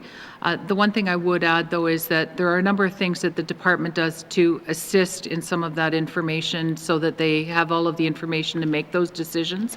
So, you know, we do have, for example, asset management information for the communities to help understand what lifespan is left in a building, whether it's past its lifespan, what the cost of replacement is. You know, where possible, we try to share information between communities to help get cost efficiencies in replacement of infrastructure. So there are a number of things we try to do to facilitate that process and help with the decision making. But the ultimate decision on whether or not to go ahead with the project does lie with the community. So that is where the decision making authority lies. Thank you, Madam Chair. Thank you, Deputy Minister. Member. All right, thank you. Member for Nunakput. Thank you, Madam Chair. No, just in regards to, I'll bring up Mr. O'Reilly's statement earlier, was shortchanging our communities. Where I my riding is the most northerly riding and the most high cost of living.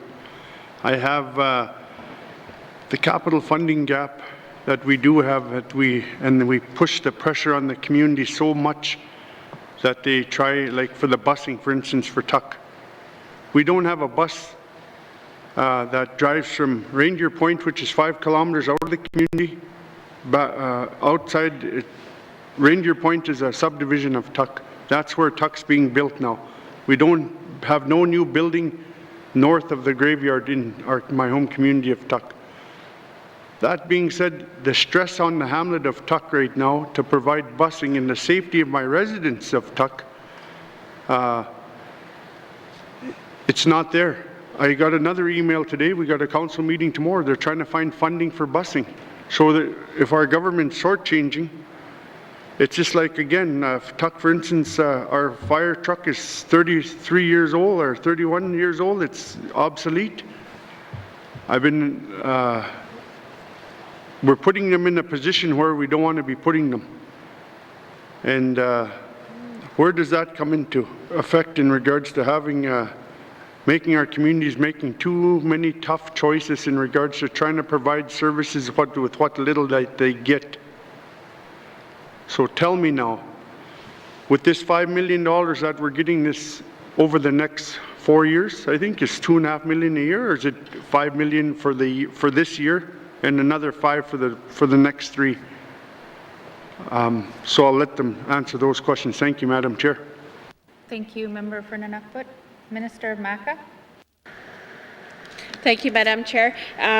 Right now we have $2.5 million, and we are in conversation with the Association of Communities and how we are going to look at distributing this money throughout the territory. I understand your concern is that, we're looking at the transportation for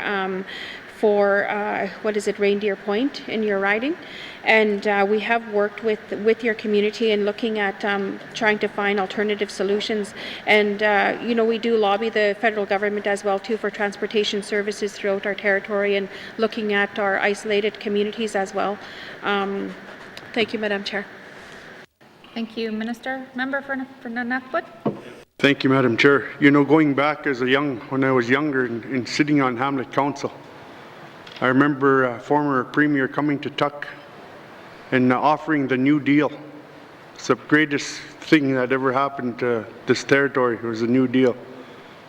They told us in our Hamlet Council meeting, you're never going to have to worry about busing for our community because the government were going to make sure you have, and that's when we're moving out of Tuck. We had no choice to leave the community. So that being said, we've been trying to find that in writing. We can't find it for the busing, to hold this government, prior government, accountable for busing for the community. So that being said though, I really, with the, I guess if you're dealing with Association of Communities, I really think that there should be a line item in there for busing for the communities, for small communities, especially above north of 60, in regards to safety of our children. Ice is coming in, like ice is formed now, polar bears coming into communities like Sax Harbor, Ulakaktuk, and Tuck, like finding a pot of money that's a line item. It's more of a comment, but this has to be done. We can't keep pushing this aside. I've been bringing it up prior to this and with no avail. We have to find a line item in the MACA expenditures under Community Association to have busing. So in regards to this, and it's a safety issue, and that's how it's got to be looked at. Down, like, I'm not going to say, down in Yellowknife they got buses, you see 25 buses in here. That's not the point. All I need is a little bus that's going to take my people to be able to go shopping instead of paying a $30 taxi ride there and back to go get groceries. Not saying nothing about my taxi companies now. But that's what's the cost, right? And then, but my community of Tuck and the mayor and my councillors, that the pressure that they have from the community, we need to help them. And I'm here to help them. So Help me help you. I'll make you look good. Thank you, Madam Chair. Thank you, member from N.W.T. Minister, do you have any comments? Thank you, Madam Chair. I just for the member that we are working with your community, and this is a concern that was brought up, and working with them to identify solutions. Thank you, Madam Chair. Thank you. Any further comments, questions? All right. Thank you, member for N.W.T. Member for Hay River South. Thank you, Madam Chair. First of all, I guess some comments, and you know, the community government of Hay River, you know, they're feeling the impact of the gap. The residents are feeling the impact. In Hay River, you know, we've got flooding issues. There's costs associated with that, so we're feeling that as well. This year we've been on an 80-day boil water advisory. We've got problems with our water treatment plant, which looks like it may have to be replaced. We've got trouble with our water line that is extended, I think, 8 kilometers out into the lake. So there's a number of issues there. You know, I know our infrastructure is aging, and you know, we have you know, we need highway rescue equipment. We've talked about it for years, and you know, funding never seems to come. So I guess when I listen to the conversations here, you know, I'm under the impression that we're not going to solve this in our time. You know, we're going to continue this conversation next year and the year after and the year after. So I guess what you know, and when I hear that and I look at that, I wonder where the federal government is, because really at the end of the day, that's where we have to go when we're in a bind.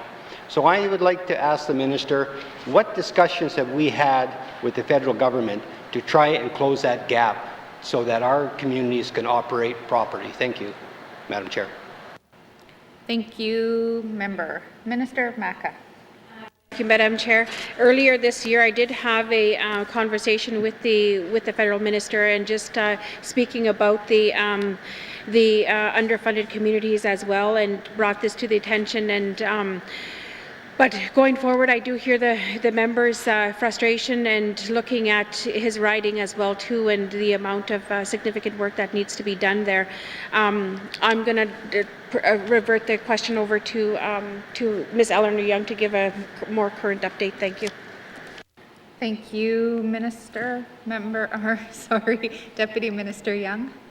Thank you, Madam Chair, and absolutely, as the minister said, every opportunity we can, particularly with Infrastructure Canada. We've lobbied for many years to have additional funding to the territory beyond the per capita approach that's been used in the provinces. We've called it a base plus approach, so that there can be additional funding. And we've always, you know, even internally within the N.W.T, how much comes to communities versus how much goes to territorial infrastructure is a conversation every time there's a new funding pot. But we have been very successful getting a lot of money over the last number of years, and we need to continue to do that. I'm happy to say, specific to the example that you raised, we actually had staff support the town of Hay River do a review of their water plant, and they actually did a presentation to council earlier this week, and are starting to support the town in writing an application for the Investing in Canada plan, because we are just in the process of rolling out an application process for $82 million that's left in our Investing in Canada plan money for community governments. They all received application forms over the last couple weeks. So that is, you know, the next opportunity for federal funding that we're trying to support communities apply for money under that particular program. And we do everything we can with any new program coming up to try to get money for communities that fits within whatever priority the federal government has put to the infrastructure program. Thank you, Madam Chair. Thank you, Deputy Minister. Member for Hay River South. Thank you, Madam Chair. I think you know, most of the questions and concerns have been raised, but you know, one thing is that I don't expect, like with the way the economy is with COVID, I don't expect you know, the the gap to be filled by the residents of the Northwest Territories. You know, taxes just aren't there anymore, or, you know, revenue from mining, etc., just isn't there. So I think that, you know, I would urge this government to seriously sit down with the federal government and see what we can do, like in these times, because, you know, this isn't going to be over next year or the year after. So this is going to be an ongoing thing. And, you know, we can talk about it, we can spin it whichever way we want. But at the end of the day, we have to find the money from somewhere, and it's not going to come from the residents, it's not going to come from the businesses at this point in time. So I would urge that we look at the federal government, and I urge the minister to move in that direction. Thank you. Thank you, member. I didn't really hear, no question, just a comment? Okay. Are there any further questions or comments under this activity? Seeing none, I will call the activity. Municipal and Community Affairs, Regional Operations, Infrastructure Investments, $29 million. Does committee agree? Agreed. Thank you, members. Please return now to the departmental summary found on page 61, Municipal and Community Affairs 2021-2022. Capital estimates $29 million. Mr. Norn. Move that this committee defer for the consideration of the estimates for the Department of Municipal and Community Affairs at this time. Once each, Madam Chair. Thank you. The motion is in order. To the motion? Question has been called. All in favor? Opposed? The motion is carried. Consideration of department summary has been deferred. Thank you to the minister and the witnesses. Sergeant at Arms, you may please escort the witness out of the chamber.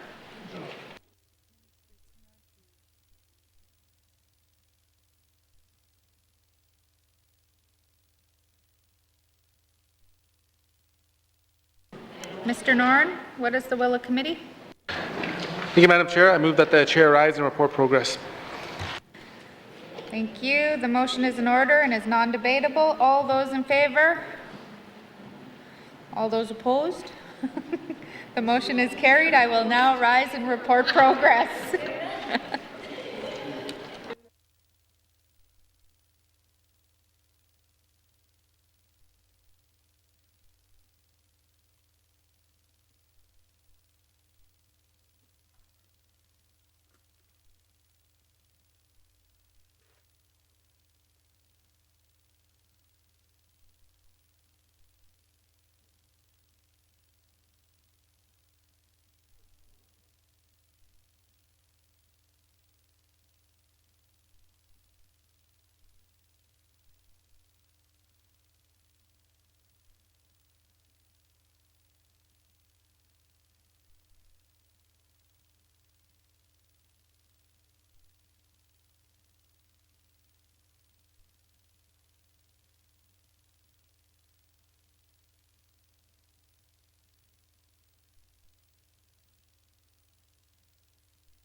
May I have the report of the Committee of the Whole, please, member for Nuvik-Twin Lakes. Thank you, Mr. Speaker. Your committee has been considering table document 181-19 brackets 2 capital estimates 2021 and 2022 and would like to report progress with 2 motions carried. And Mr. Speaker, I move that the report of Committee of the Whole be concurred with. Thank you. Thank you, member for Nuvik Twin Lakes. Do we have a seconder? Member for Yellowknife Centre. All those in favor? All those opposed? Motion's carried. Third reading of bills. Third reading of bills. Mr. Clerk, orders of the day. Thank you, Mr. Speaker. Orders of the day for Thursday, October 29th, 2020, 1:30 p.m. Prayer, minister statements, member statements, return to oral questions, oral question 358, recognition of visitors in the gallery, acknowledgements, oral questions, returns to written questions, replies to the Commissioner's address. Petitions, reports of committees on the review of bills, reports of standing and special committees, tabling of documents, notices of motion, motions, notices of motion for the first reading of bills, first reading of bills, Bill 15, second reading of bills, Bill 12, Bill 13, Bill 14, consideration in committee of the whole of bills and other matters, table document 165, table document 166, table document 167, table document 181, committee report 4-19-2, committee report 5-19-2, minister's statement 77-19-2, report of committee of the whole, third reading of bills, orders of the day. Mr. Clerk, this House stands adjourned until Thursday, October 29th, 2020 at 1:30 p.m. Order.